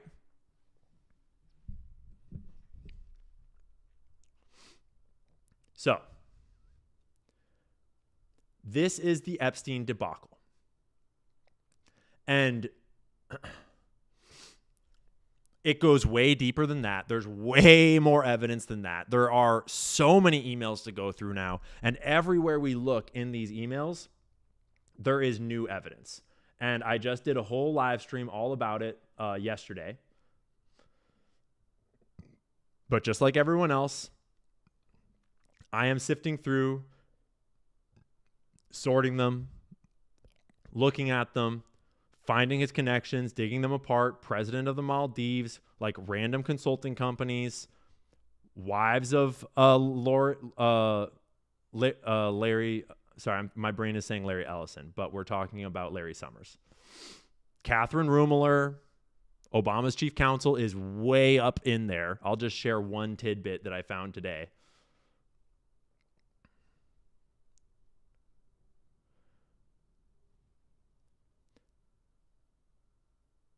Jeffrey Epstein messages Kathy Ruemmler. Train? Question mark? Yes, I will be like the emergency room doctor at Lenox Hill. Put the crazy in room 1. Gunshot in surgery. And the cook, well, he can wait.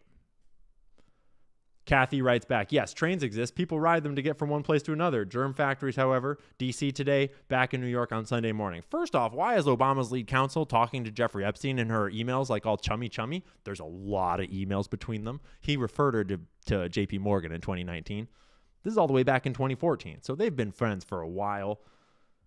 And then Reed's guy went down on all 7 counts, like Reed Hoffman, Jeffrey's other really good buddy, you know, the guy that founded LinkedIn. Jeffrey writes back, and that's after turning down misdemeanors? Whoops. Catherine writes back, yep. And now he's a repeat offender. Jeffrey, double whoops. So they're discussing like the activities of this criminal network and like people going down probably for sex offenses. Double whoops. Kathy writes back, yeah, we will now go through a period of self-reflection and despair. We will now go through a period of self-reflection and despair because one of our guys went down on all 7 counts, double whoops. We will now go through a period of self-reflection and despair. Jeffrey says, Reed or governor? And then Kathy writes back, Gov is not Jewish.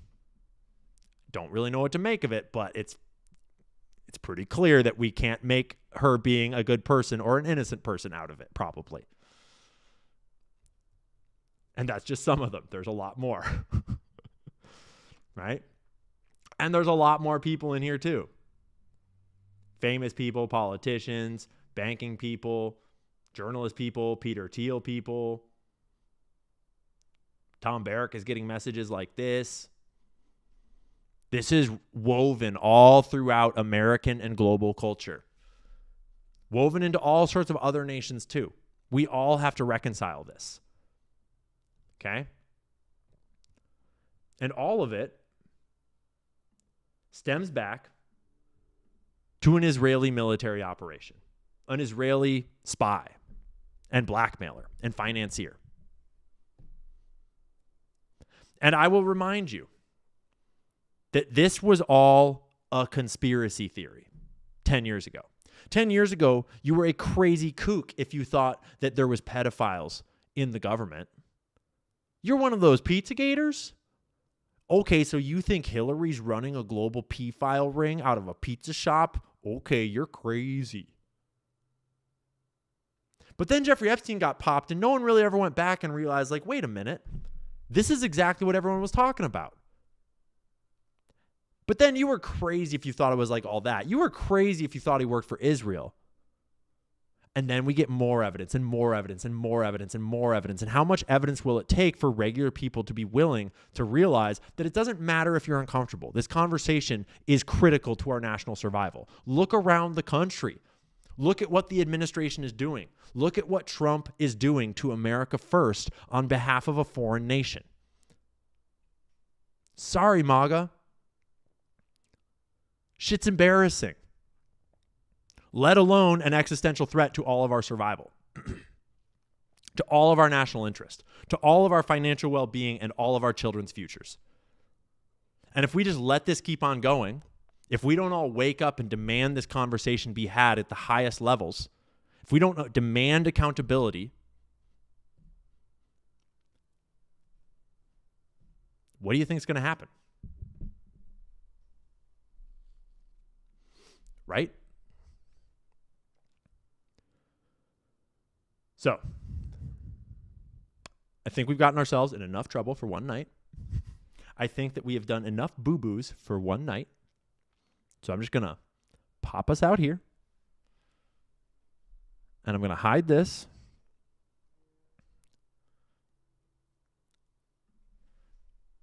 I love Israel, praise Israel, kiss the wall, all that, whatever, whatever it is you're supposed to say. Honestly, I think we're all just about done with the disclaimers, and we're just about done apologizing for being America first. We all know what's really going on here. We all know what Israel's up to. I literally did not even mention AIPAC in the Israel lobby, and we just talked for 2 hours about this level of influence. We didn't talk about the fact that over 90% of our politicians are bought and paid for by Israel. We didn't talk about the fact that when a single woman on a college campus somewhere random in America got into an argument with a Jewish person, the Attorney General Pam Bondi personally went and had her expelled. But then there was this one dude that got caught essaying children in Las Vegas. And he was really important, and he just disappeared to Israel. That was awkward. And there's a number of things in America's recent memory that have happened that still need to be unpacked, that we'll leave for another stream.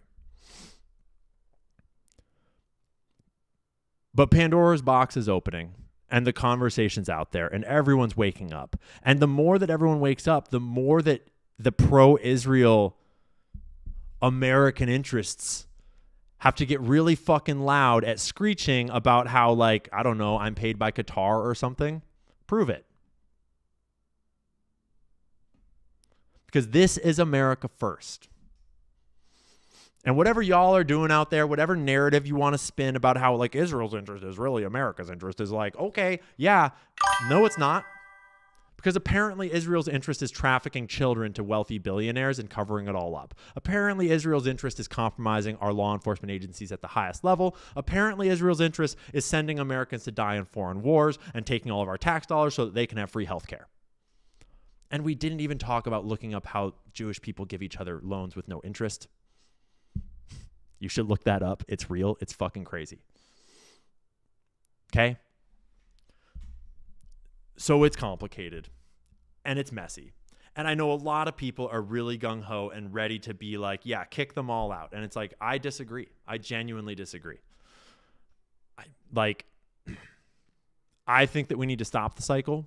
I think that the conversation needs to be had in a very mature and careful way so that we do not cause more cycles of hatred and violence and espionage.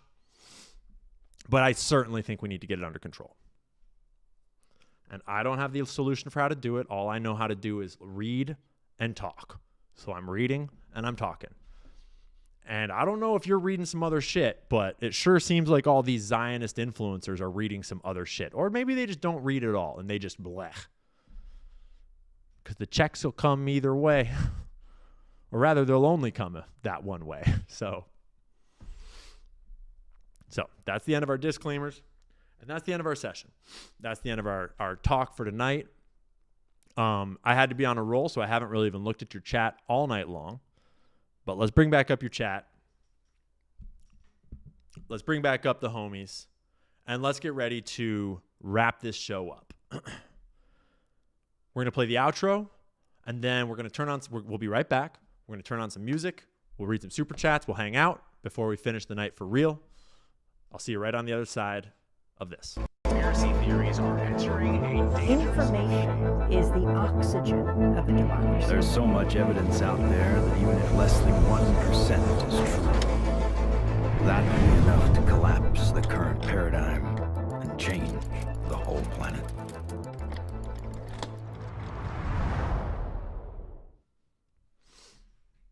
All righty. How'd we do, guys? How'd it go? I just dropped in and talked shit all night, so I hope it went well. If you've been around for a minute, you've pretty much heard that one before.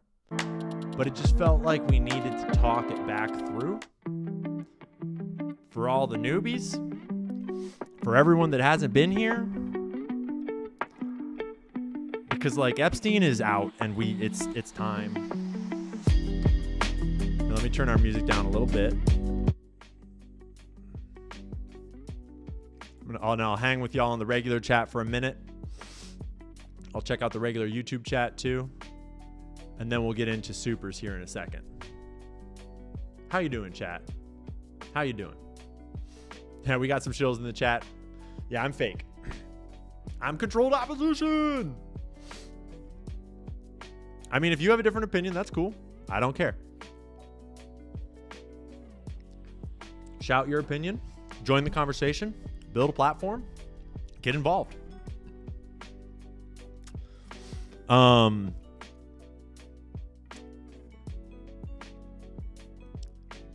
We got plenty of supers to go through. We might even be able to get through all of them tonight. And I think I'm right on time to hit my time limit for the night, too.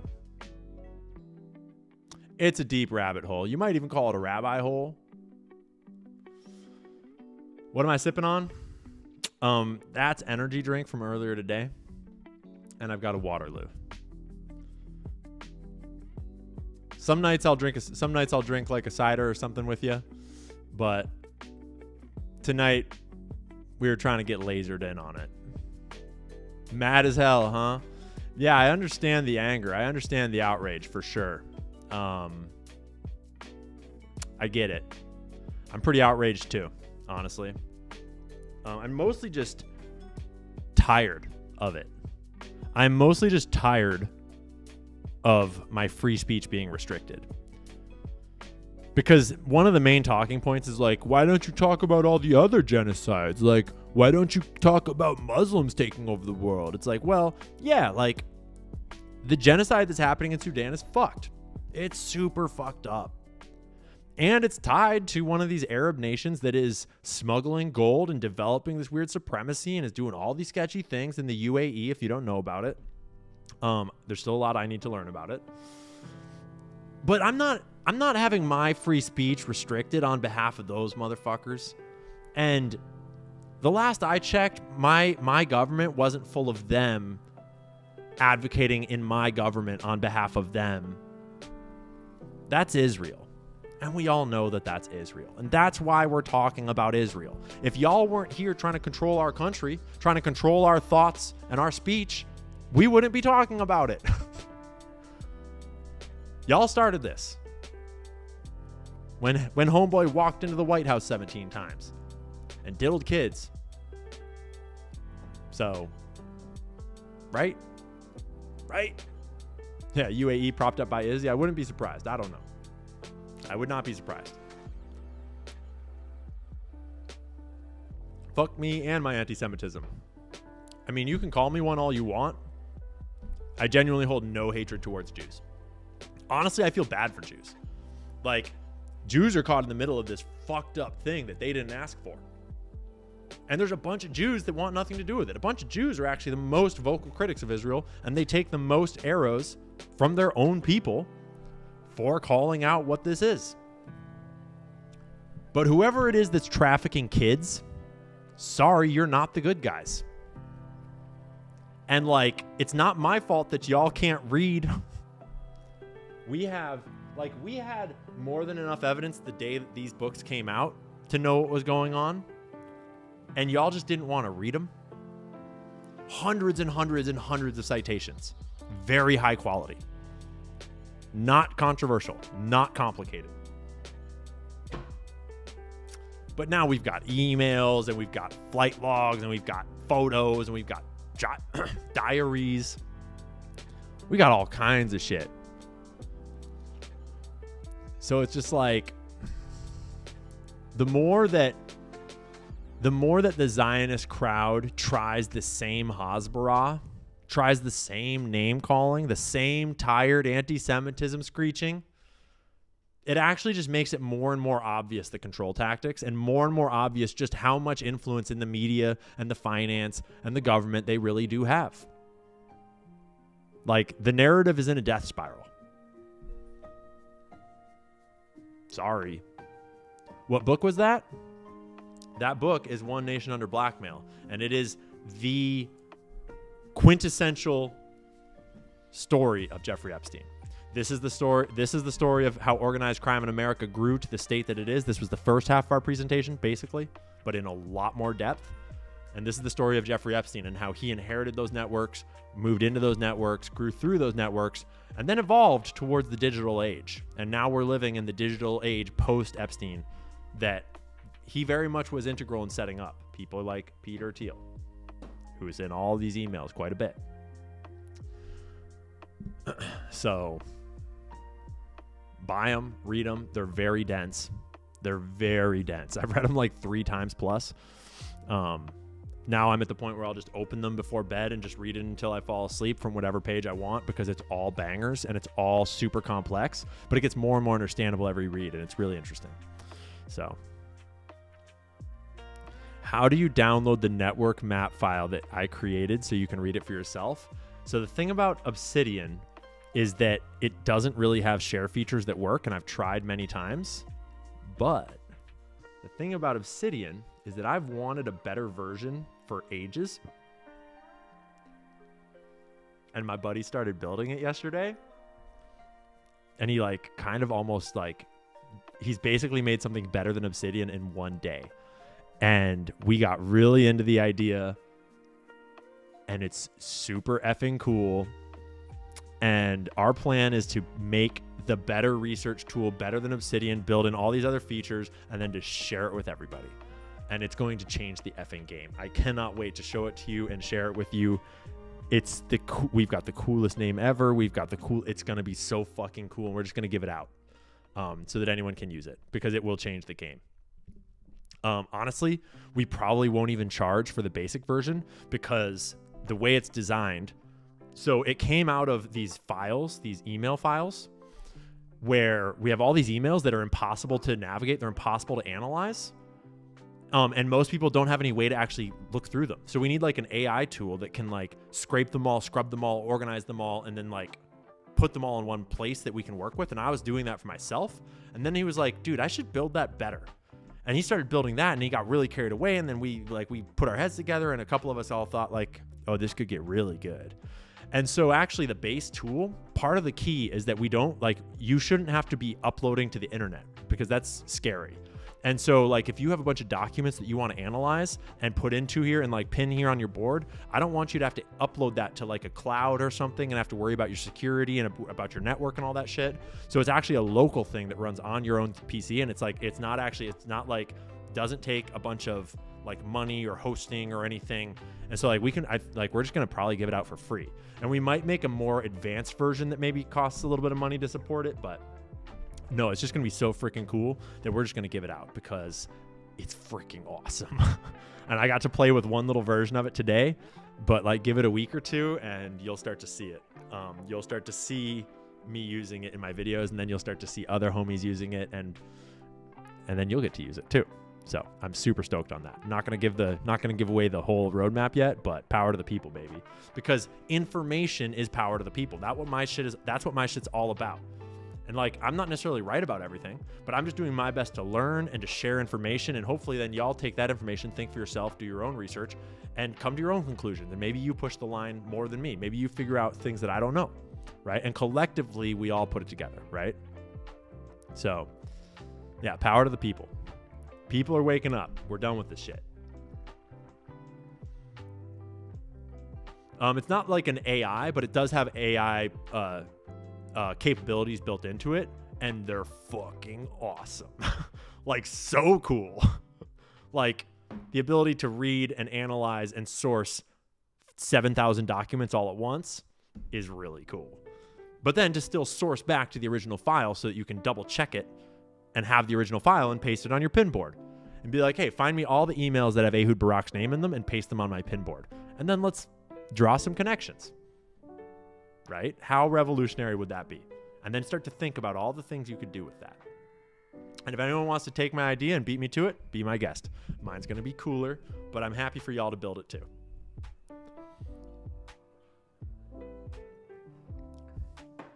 I want to get into the supers before it gets too late because I have a hard stop. I've got something I got to go do.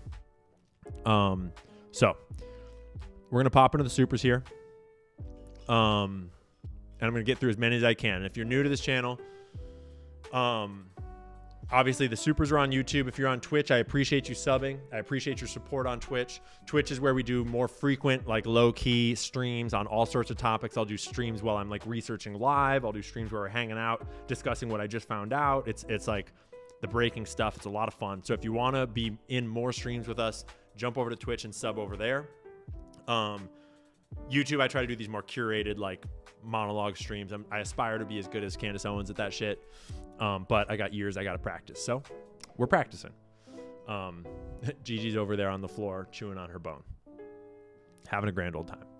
So we're going to go down from the top down on the supers so that hopefully the people that spent the most money on supers don't get left behind. And then we'll get down into like the 20s and the 10s. And at a certain point, I'm going to have to just start skipping like a bunch and just kind of like taking a bunch of random ones from the bottom because I can't usually read them all. But I'll do my best. I'll get to the most of them. Sometimes I ramble. Y'all know how it is. My Harmonious Home. Thanks for the huge super. I support everything you are doing. Thank you. I appreciate it. Means a lot. Doing my best. Stephanie Powers. Thanks for the big super. No comment. Appreciate it. Sierra Zinger. Thanks for the huge super. Hey, Ian. Met you back in May. Best birthday ever. Making my way through One Nation Under Blackmail now. Whitney is brilliant. Wish you the best. I wish I remembered where I was in May. But that's dope. I'm stoked that you got to meet me. I love meeting homies out there in the wild, out there in public. Y'all are legends. So thanks for the huge dono. Glad you're enjoying it. It's super dense, right? I recommend you take notes and like, take your time and slow down and do the research you need to understand it as you go, or just read it again when you're done because it'll never stop teaching you new things. Carolyn M, thanks for the giant super, no comment. Legendary. Your support means a lot. YVM, pitching my support to keep you going. We need to continue to asking questions. We know how many paid by AIPAC members of House and Congress we have. Would be nice to know how many dual citizens of America and Israel hold positions in government. Yeah, I mean, by law of return, unfortunately and uncomfortably, it's like if you are Jewish, you kind of are dual citizen whether you've asked for it yet or not. That's the uncomfortable nature of that policy. So it's a lot. But it's not as many as freaking are Zionist by donation, so to speak. So thanks for the big super. And yeah, we got to untangle this from our government. It's just the way it is.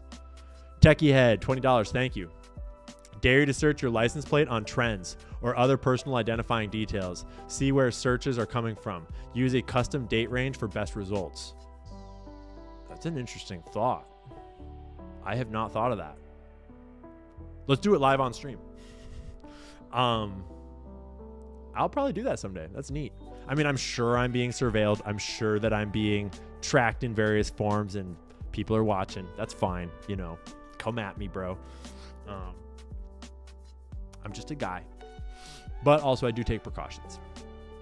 And I'm very happy with my life and I would never do anything to harm myself, obviously. Got a wonderful life, wonderful family, great girlfriend, great dog, great friends. I am very happy. And I'm very careful not to have any accidents. Ashley LeMarie, thanks for the super. Educate yourself. If you don't agree with Ian, please, because he is actually educating himself and all of us with his research. You should do the same. Love you, Ian. We are here to support you. That's the truth. I appreciate that, Ashley. Is like, I have been wrong lots of times, and I've always self-corrected. Like, if I get something wrong, I'm like, oh, I got that wrong. Like, look, I have evidence right here that I was wrong about that. And then I learned. That's the whole point of learning. Like, I come from an educational background, and the whole point of being here is for me to get educated. And I know very intimately that the moment that you think that you know everything is the moment you stop learning, and you start getting dumber and dumber and dumber and dumber until the day that you die. And so the only cure to that is to always be ready to be wrong and always look for new evidence and always never get attached to an opinion or an idea. Just look at the evidence, right? If your allegiance is to the truth, you'll never die on any hills because you'll just keep on learning anytime you get something wrong. That's the best part about it, is getting something wrong is good because it means you learn something, right? And so I'm just doing my best. I'm like a mid-IQ regular guy that just knows how to do the work and knows how to teach, so I know how to teach myself. And so I'm just teaching myself live on the internet. and I'm taking you all along for the journey. And hopefully I'm demonstrating techniques that you're then able to take and copy and augment into your own lives so that we can all get smarter and we can all get more informed in your own ways, in your own time, right? Thanks for the super, Ashley. Desi, what's up, Desi? Thanks for the super. The app sounds amazing. Need beta testers? Let me know. Oh yeah, we will definitely be sending that app out to the homies, and you will definitely be on the list. And you are going to effing love the name and the like the branding concept and like the meme behind it, so to speak. It is such a like wonderful and meaningful concept, the way that we're going to present it to people, and it's like, oh, it's so cool. I cannot wait. You'll definitely be on the list. I saw one coming up here. Alaska Dog Lady, thanks for the big super. First time Ian super. Here from Candace. Is there a video introducing us properly to your dog? No, not really. She's been in some of the videos. If you go find the Claude video where I've got the messy hair and it says I switch sides on the thumbnail, really cool video. It's a different style. It's like very cinematic style. And she has a strong cameo in that one. But maybe she'll come over and hang out at the end of the live stream here for a bit. Michelle Colombo, thanks for the super. Listening to Candace and Barron tonight. A lot of their investigation of Rob McCoy and Calvary Church seems to overlap. Seems like possible trafficking. A little stretch, but can you search for McCoy/Cavalry and Epstein emails? I will, but not right now because my searching tool is not exhaustive, because the way that I built it is sort of like mid IQ, because I'm not great at coding anything. So I'm going to wait till I have a better tool. I doubt it's going to show up because there's a time difference here where like Epstein's operations were really hot in like the earlier 2000s. It's like, maybe, I don't know. But that's a good point, and I will keep my eye on that. But I'll also say that Barron and I are in touch, and I am researching a parallel thing to that right now in the background, and we're intending to cross research paths and do a stream together hopefully next week. So I'll be doing some live streaming about that stuff in the coming days, probably on the Twitch. And then I'll jump on with Barron, I think, next week at some point. Super stoked for that. Yake, thanks for the 20. This is not about all Jewish people. It's like, duh, we normal thinking people can differentiate. When people talk about the mafia, we don't assume it's all Italians. No shade to you. I love your content, but it just shows the fifth column. Again, exactly. The fact that I, like, as a person in media, even need to, like, make that point more than once or even at all is in itself evidence of what's going on out here. And when you look at all of the, like, the many mob style organizations devoted to canceling people that would speak about this, that have very successfully canceled and bankrupted and ruined people that do speak about this, that's just more evidence of this fifth column. Cheryl Kolar, thanks for the super. Jared Kushner, yeah, big time. Expose the truth, thanks for the super. Call me crazy, but I think Charlie Kirk was a prophet, and the sources of evil that 86'd him triggered some divine intervention of all of them being exposed. Christ is king. Keep exposing the truth, Ian. I honestly agree. There is something divine about the timing, and it's like this divine tragedy of the human experience that we're all going through together, where somehow the man that founded the organization called Turning Point, that had devoted his life to Jesus, becomes this martyr at the center of this conversation. And like, it's just so wild and tragic and hopeful in some ways. What's up, G? Do you want to come cameo on the stream? They're asking about you. You want to jump up? Come on up. You tired? You want to come up? Come on. Yeah, come on up. Yeah, come climb up. Yeah, there's your intro, Gigi. This is Gigi. She's my rescue dog. Got her back in 2020 from a hard life. And now she lives an easy life, but she gets bored when we live stream. Yeah, she gets bored when we live stream. Yeah, you want to go lay down? And she just kind of does what she wants. She just eats chicken and does what she wants. Allie, thanks for the super. I blame Major General Robert Ferreira. Hey, we got a legend in the chat. You've been around for years. Dude, I am going to come back to that reporting at some point here. I blame Major General Robert Ferreira for all of this. He never should have rescued Baron Louis de Rothschild when the Nazis arrested him in 1938. Yeah, but also he was kind of a based motherfucker. If you like read his story for real, he was kind of based, dude. Like they sicked him on this like on their patsy and lied that he was like a turncoat. And then Robert Fedetto was like, no, this guy's a patriot. I'm gonna hook him up, and he like protected him and shit. And he like got all these files out to us eventually, not like him personally, but and he allegedly he called in the hit on Barry Seal, which is like a crazy story.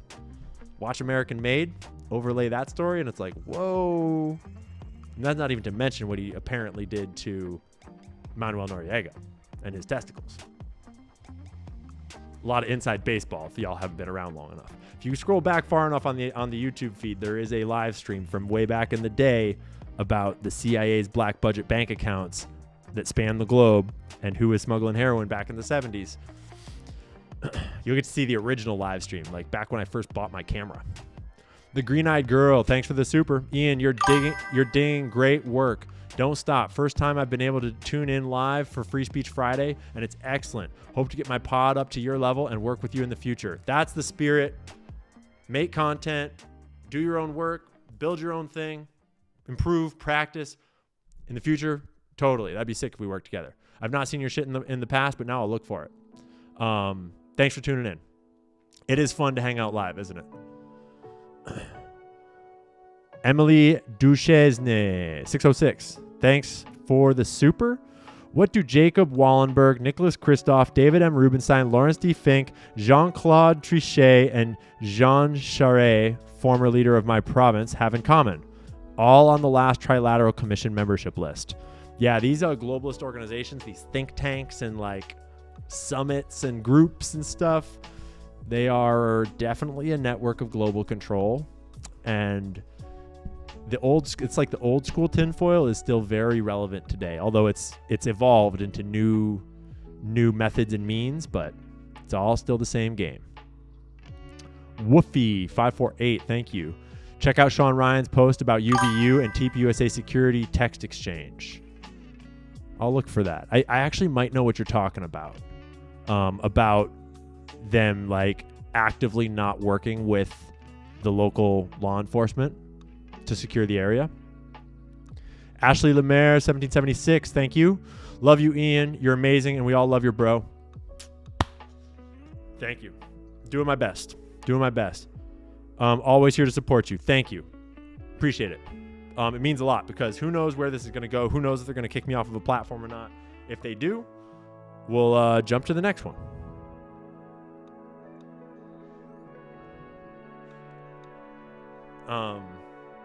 But I'm optimistic. I think we'll be good to go for at least Trump's presidency. Hopefully. Maybe. Ashley Lemaire again. You're a legend. Ian the legend. Balls the size of Mount Everest. Always going max. We definitely went max tonight. Yes, we did. Maybe got in some trouble, but whatever. Bring it on. You know, there's a lot of trouble to go around these days. Not in as much trouble as Elijah Schaffer right now. Elijah Schaffer's been a very bad guy. Very bad, Elijah. We've all got your back, though. Sam Parker, too. We got your back. Kyle Seraphin. I think Kyle is probably going to be okay, but they're all in a world of hurt right now. We got to pray for them. We got to support them. They're the ones that got sued by, the famous country singer, the world famous country singer, allegedly. Everything allegedly. Silicon Valley Syndicate 836, thank you. My new historical thriller, The Black Vault, covers CIA Mossad origins, Robert Maxwell's death, Epstein's reign, and their involvement in Kirk's death. And what you discuss here, X Cliff Carraway. Their Black Vault. It's a book? Like it's a book that I can buy? Is it a book that I can find? I find a document archive that's different, I think. But I might have just found something cool. I'm going to do one more little thing here. If it's not online yet for me to buy, I want it whenever you put it online. I want it. Email it to me. And write books, guys. Writing books is super sick. It's good for your brain. Even if you don't want to publish it, write books. Do research, write books. Oh, that's the wrong... I got to click over here. Brett, $10. Jeffrey Epstein is still alive. Very plausible, especially once we see all this shenanigans with Trump and with the files and with the emails that are out now, I did start to think like, I could see him still being alive pretty damn easily at this point too. I'd believe it. But who knows? Combat Sea Wolf. America First Forever, saying this as a former legal immigrant with an L, turned full-fledged American via military service. Thank you for your service, sir. You're more American than a lot of fucking Americans out here, especially the ones that are supporting a foreign military and a foreign government. Proud of you. I'm trying to grow a caterpillar like you do, Ian. Unfortunately, some things we can do with our own lives and other things we do inherit. But I believe in you, bro. I believe in you. Just eat a lot of steak and talk a lot of shit. Drew Computaro, thank you. Ian, are you aware that you are allegedly threatened in a People's Voice video from a few days ago, along with Candace and others? No, but I'm not surprised and I'm not worried. Say your threats. Whatever. Bring it on. I'm over it. I've seen worse. America is tired of this bullshit. Someone's got to say it all, so I'll just say what I'm going to say. And, there's lots of other people that go harder than me. I mean, right? I'm not like the hardest motherfucker on the internet. I'm just doing my thing. Check Jordan Peterson, PragerU, McGill University, and MK Ultra. Why did Jordan get Dennis P as a handler? Yeah, the handler industry is strong these days, for sure. Jordan Peterson has had a really sad and weird trajectory. Burned his shit to the ground. Momo and Fam, thank you for the super. Momo and Fam, just a thought I've been having. What will we do when we uncover officially all of the corruption? What will we do when we find out who is behind Charlie Kirk's assassination? Inevitably, it's going to have to be young people growing into positions of power, young people that are awake and aware, young people that get the Israel conversation, young people that get the corruption, young people that know what really happened on 9/11. And the more of us that grow into positions of power and grow into the government, hopefully things will change, but it's going to be a rocky transition. Super rocky. So, Alaska Dog Lady, adding $10 more because she's a rescue? Yeah, totally a rescue. I got her from the Humane Society. My friend worked at that Humane Society, and I told her, hey, I want to get a puppy. Let me know when one comes in. She was the very first one that came in. And I got a photo of a boy and a girl, and I was like, immediately, that girl is my dog. Went and met her, and the first day it was like, obviously this is my dog. She had a ton of trauma, ton of it. She had been abandoned in the county and then found by animal control, and she had all sorts of trauma from probably the man in the house that she had been in, hitting her with things like sticks, brooms, stuff like that. She had all those traumas. She had dog trauma. She had probably been attacked by coyotes. She gets really scared of coyote noises. She had trauma from every sound and weird thing in the world, so we did a ton of training. I got really into dog training when I got her, and we went on all the walks. We trained off leash, on leash, treats, no treats, food, not food, all the things, playing. And now she's a fucking legend. She doesn't normally wear a collar. She can walk off leash beside me. She can go free and come back. She's a legend. She's super smart, but she's also really willful and has a full personality. She's adorable. And she learned that sit pretty is the cutest trick ever. And so she learned that she'll get attention from strangers if she sits pretty. And so when we've got people over hanging out and she wants attention, she'll just go over to a stranger and if you don't know the sit pretty trick, you should look it up. It's she sits on her hind legs and goes like this and looks you in the eyes with her big ass eyes, and she just melts hearts immediately. It's hilarious. And not even for treats, just because she knows that she'll get attention. Yeah, totally. I mean, no shame on people that buy bred dogs too, because rescues can be a lot of work and you have to be prepared to do the work. But yeah, she's my rescue. Nita Ramahi, Ian, I hope you, Candace, and Baron would have a special presentation presenting your evidence together. I doubt we'll ever do a triple. It's a lot of work to coordinate even a double, let alone a triple. And Candace is busy and she's on a train, but collectively together, quoting each other, working off of each other, we will all get there together. That would be a badass show though, no lie. But I intend to work with Baron in the future, and I'll definitely go talk to Candace again at some point in the future. Alex, thank you. We're gonna do the 4 that are on screen right now, and then we'll start skipping a little bit because I got to get out of here. Alex, thank you for the super. Keep pursuing truth. Lots of support from the UK. Appreciate you, homie. I don't know what time it is over there for you, but thanks for watching whatever time it is. They are good at what they are good at. In other words, the perverted industries. I mean, I've said enough controversial things for one night, bro. I'm not going to deny or affirm, but certainly, yeah, maybe, I mean, hey, you said it, not me. Bruce Leroy, 1572, thank you. Jewish mobster Bugsy Siegel helped found Las Vegas. Yeah, for sure. I wonder if Adelson was working with him. She is that old, honestly. Could be. Yeah, she's a lot of her money comes from the Las Vegas Sands empire. All right, and I think this one more. Bruce Leroy, go back to 1950 and see what the Red Cross had to say about Jewish deaths during World War II. I've looked. I know. And I don't like trust the Red Cross entirely either, but let's just say that I have watched the government of Israel and the international Jewish community lie so overtly, so much every single fucking day about a genocide that is happening today that, like, I'm sorry, I do have questions. And I think most of us probably do. We just don't want to say it. Because if you're lying this much about what's happening on live TV today, we all know that the whole World War II Holocaust thing is used as a propaganda club. And so it's like, I have no fucking clue what happened. I know that, like, I can source, like, for example, I know that journalists like Annie Jacobson have done a great job of sourcing primary sources from the time, which is like a pretty good approximation of getting to the truth. And I know that some fucked up shit happened. But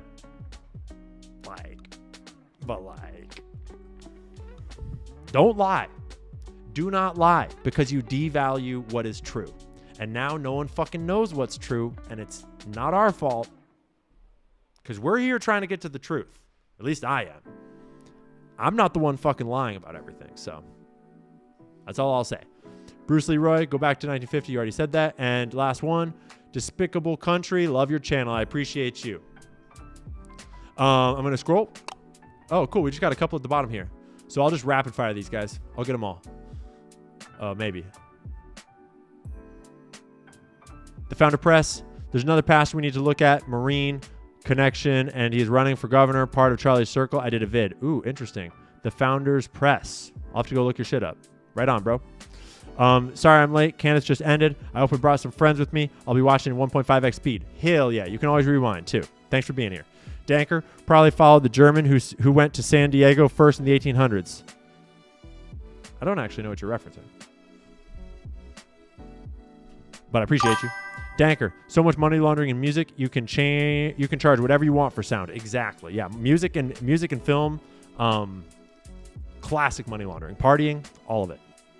Brooks, I'm genuinely convinced that the CIA in Israel runs the world in almost every aspect. But hey, what the fuck do I know? What you're referring to is the deep state. You're referring to the breakaway alliance of organized crime and intelligence agencies. And when, after World War II, intelligence agencies got founded, they were founded on behalf of the international corporations, which are in with the organized criminals. And it's all this black money network that's on the backside of all of our industries. And they got the power of the government and the military legally once intelligence agencies were founded, and now they have whole countries, nations, governments that they can wield certain parts of, like the intelligence agencies and the black ops. And you are correct. Yes. Just don't forget about the multinational corporations. The mega corporations, they are 100% dirty, and they're 100% in on it underneath the bankers. Brooks, can we just take our country back already? GW 1776 style? We're past due. Signed an AFG vet. Yeah, 100%, dude. Unfortunately, they were smart, and whoever they is made everybody soft and weak and lazy and fat, and America just ain't what it was anymore. But people are waking up, and people are getting ready to make a difference. Jazzy, we appreciate all you do. I appreciate what you do. GeoGasser, I'm tired of the disclaimer. I know. William Ellick, Zuck not cool, never forgive evil. Dana is Zio scum. Yeah, he's just not as evil as others. Kind of a little bitch pussy from during COVID. And certainly you never forgive them for COVID. Your guidance keeps us aligned in truth. Thanks, homie. Imagination Podcast. Annette, please look up. I'll try to remember that. I don't know if I've ever seen Imagination Podcast. Diddy's father killed Elvis. He was his handler. No shit. I do know about Diddy's father a little bit. I don't know about that, though. I'll look into it. Any idea if Hillsdale College is run by Zionists? I don't know for sure about that one. I don't know at all, honestly. I've heard of it, but I don't know. Delm, thanks for the super right there. Appreciate it. And then we'll scroll up. We'll get the last ones. Whoa, thanks for 100 Thai bot, homie. Dropping in from Thailand. You and your community show me more and more people are getting red pilled. Your work is very important. Truth is important be for an honest life. Thanks. Thank you. I appreciate you, homie. And then last, we'll get the last ones up here. Liberty Love Rock. I would love to see more state legislatures volunteer like New Hampshire, $100 a year. Get the BS line of political career opportunities out of the way and more real people running for office, 100%. When you vote next time, look for whoever has never been in office before. They're more likely to be better than anyone else that's been there already because the people that were there already are fucking it all up. And I think, okay, one more. Roz, thank you for the big super.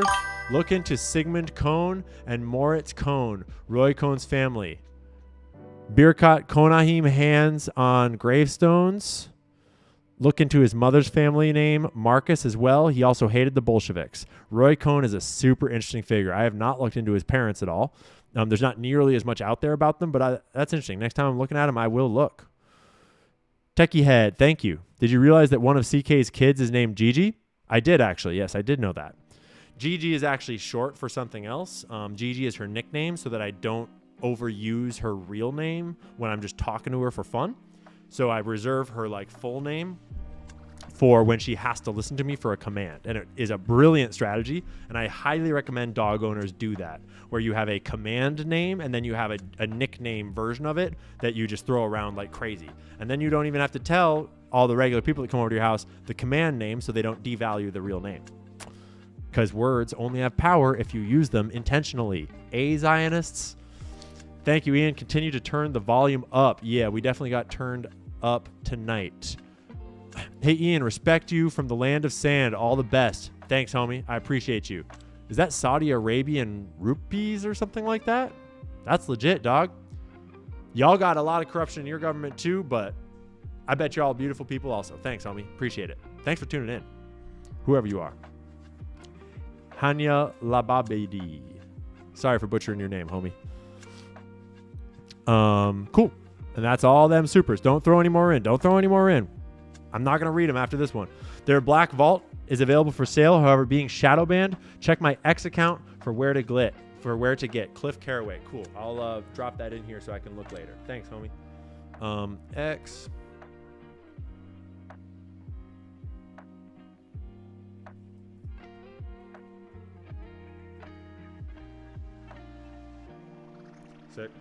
Sick. I think I found it. Yeah. What's up? Sick.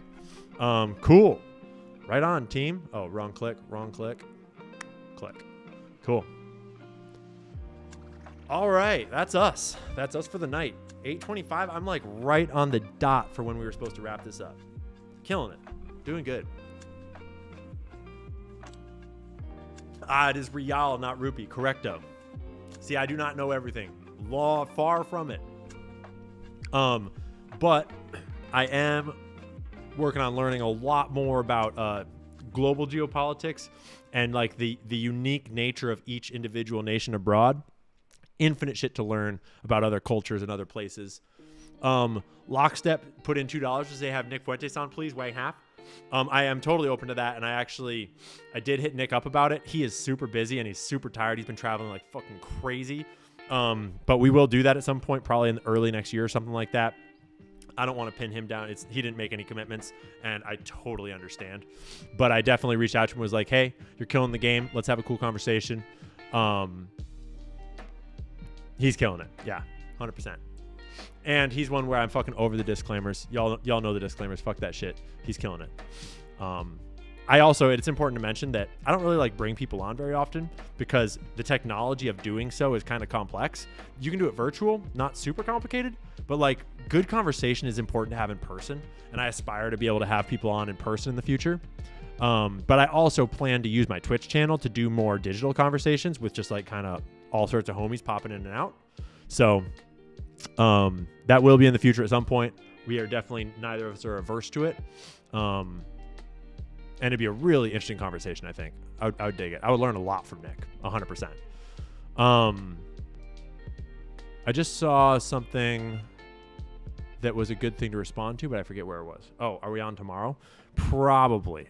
Tomorrow is Saturday. I'll probably stream with you homies on Twitch tomorrow. I have a thing that I didn't get to today because I ran out of time because I was building this other app thing in the background this morning. But we will probably go through this crazy video about this dude that did an audit of TPUSA's public finances, like their public filings. And it's out of control what he found of just like blatant corruption and possibly crime that is just messy all over the place. And it really fills in a lot of the picture around TPUSA. And I also have a bunch of stuff about the pastors and about these weird Christian captured Seven Mountains mandate people that Candace has teased but hasn't gone into yet. And I've been diving down that. So I think we'll do some of that tomorrow and in the future. So make sure that you subscribe to the Twitch if you want to get more of this shit. That is twitch.tv/cancel Ian Carroll. It is linked in the description. It's a ton of fun over there. We do a ton of hanging out, ton of chatting, and a bunch of research live and a bunch more sources. I do a bunch of stuff there that I don't do on YouTube. Thank you for supporting me on YouTube as well. I appreciate it if you like and subscribe to the channel. It really helps me out.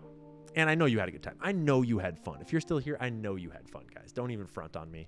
And so share it out. Spread it to the people.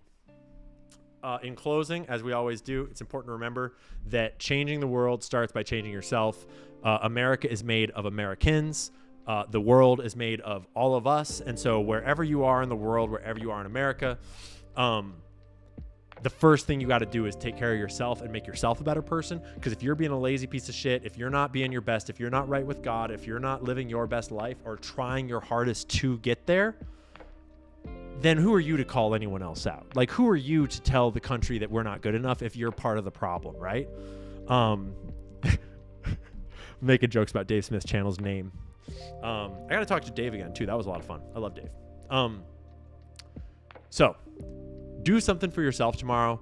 Get some good sleep tonight. Eat some healthy food tomorrow. Drink a lot of water. Go to the gym, work out, go for a run, get some sunshine, hang out with your friends, develop community, develop relationships, do things that lift you up. Because then you'll be a better person, and then you'll be better positioned to be nice and kind and uplifting to other people. And make sure you do that. Like, actively work to make other people's lives better, to contribute to other people, and to make your community uplift around you.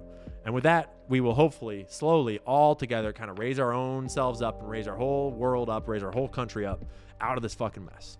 So thanks for being here. Thanks for hanging out. Thanks for vibing. Thanks for the support. It means a lot.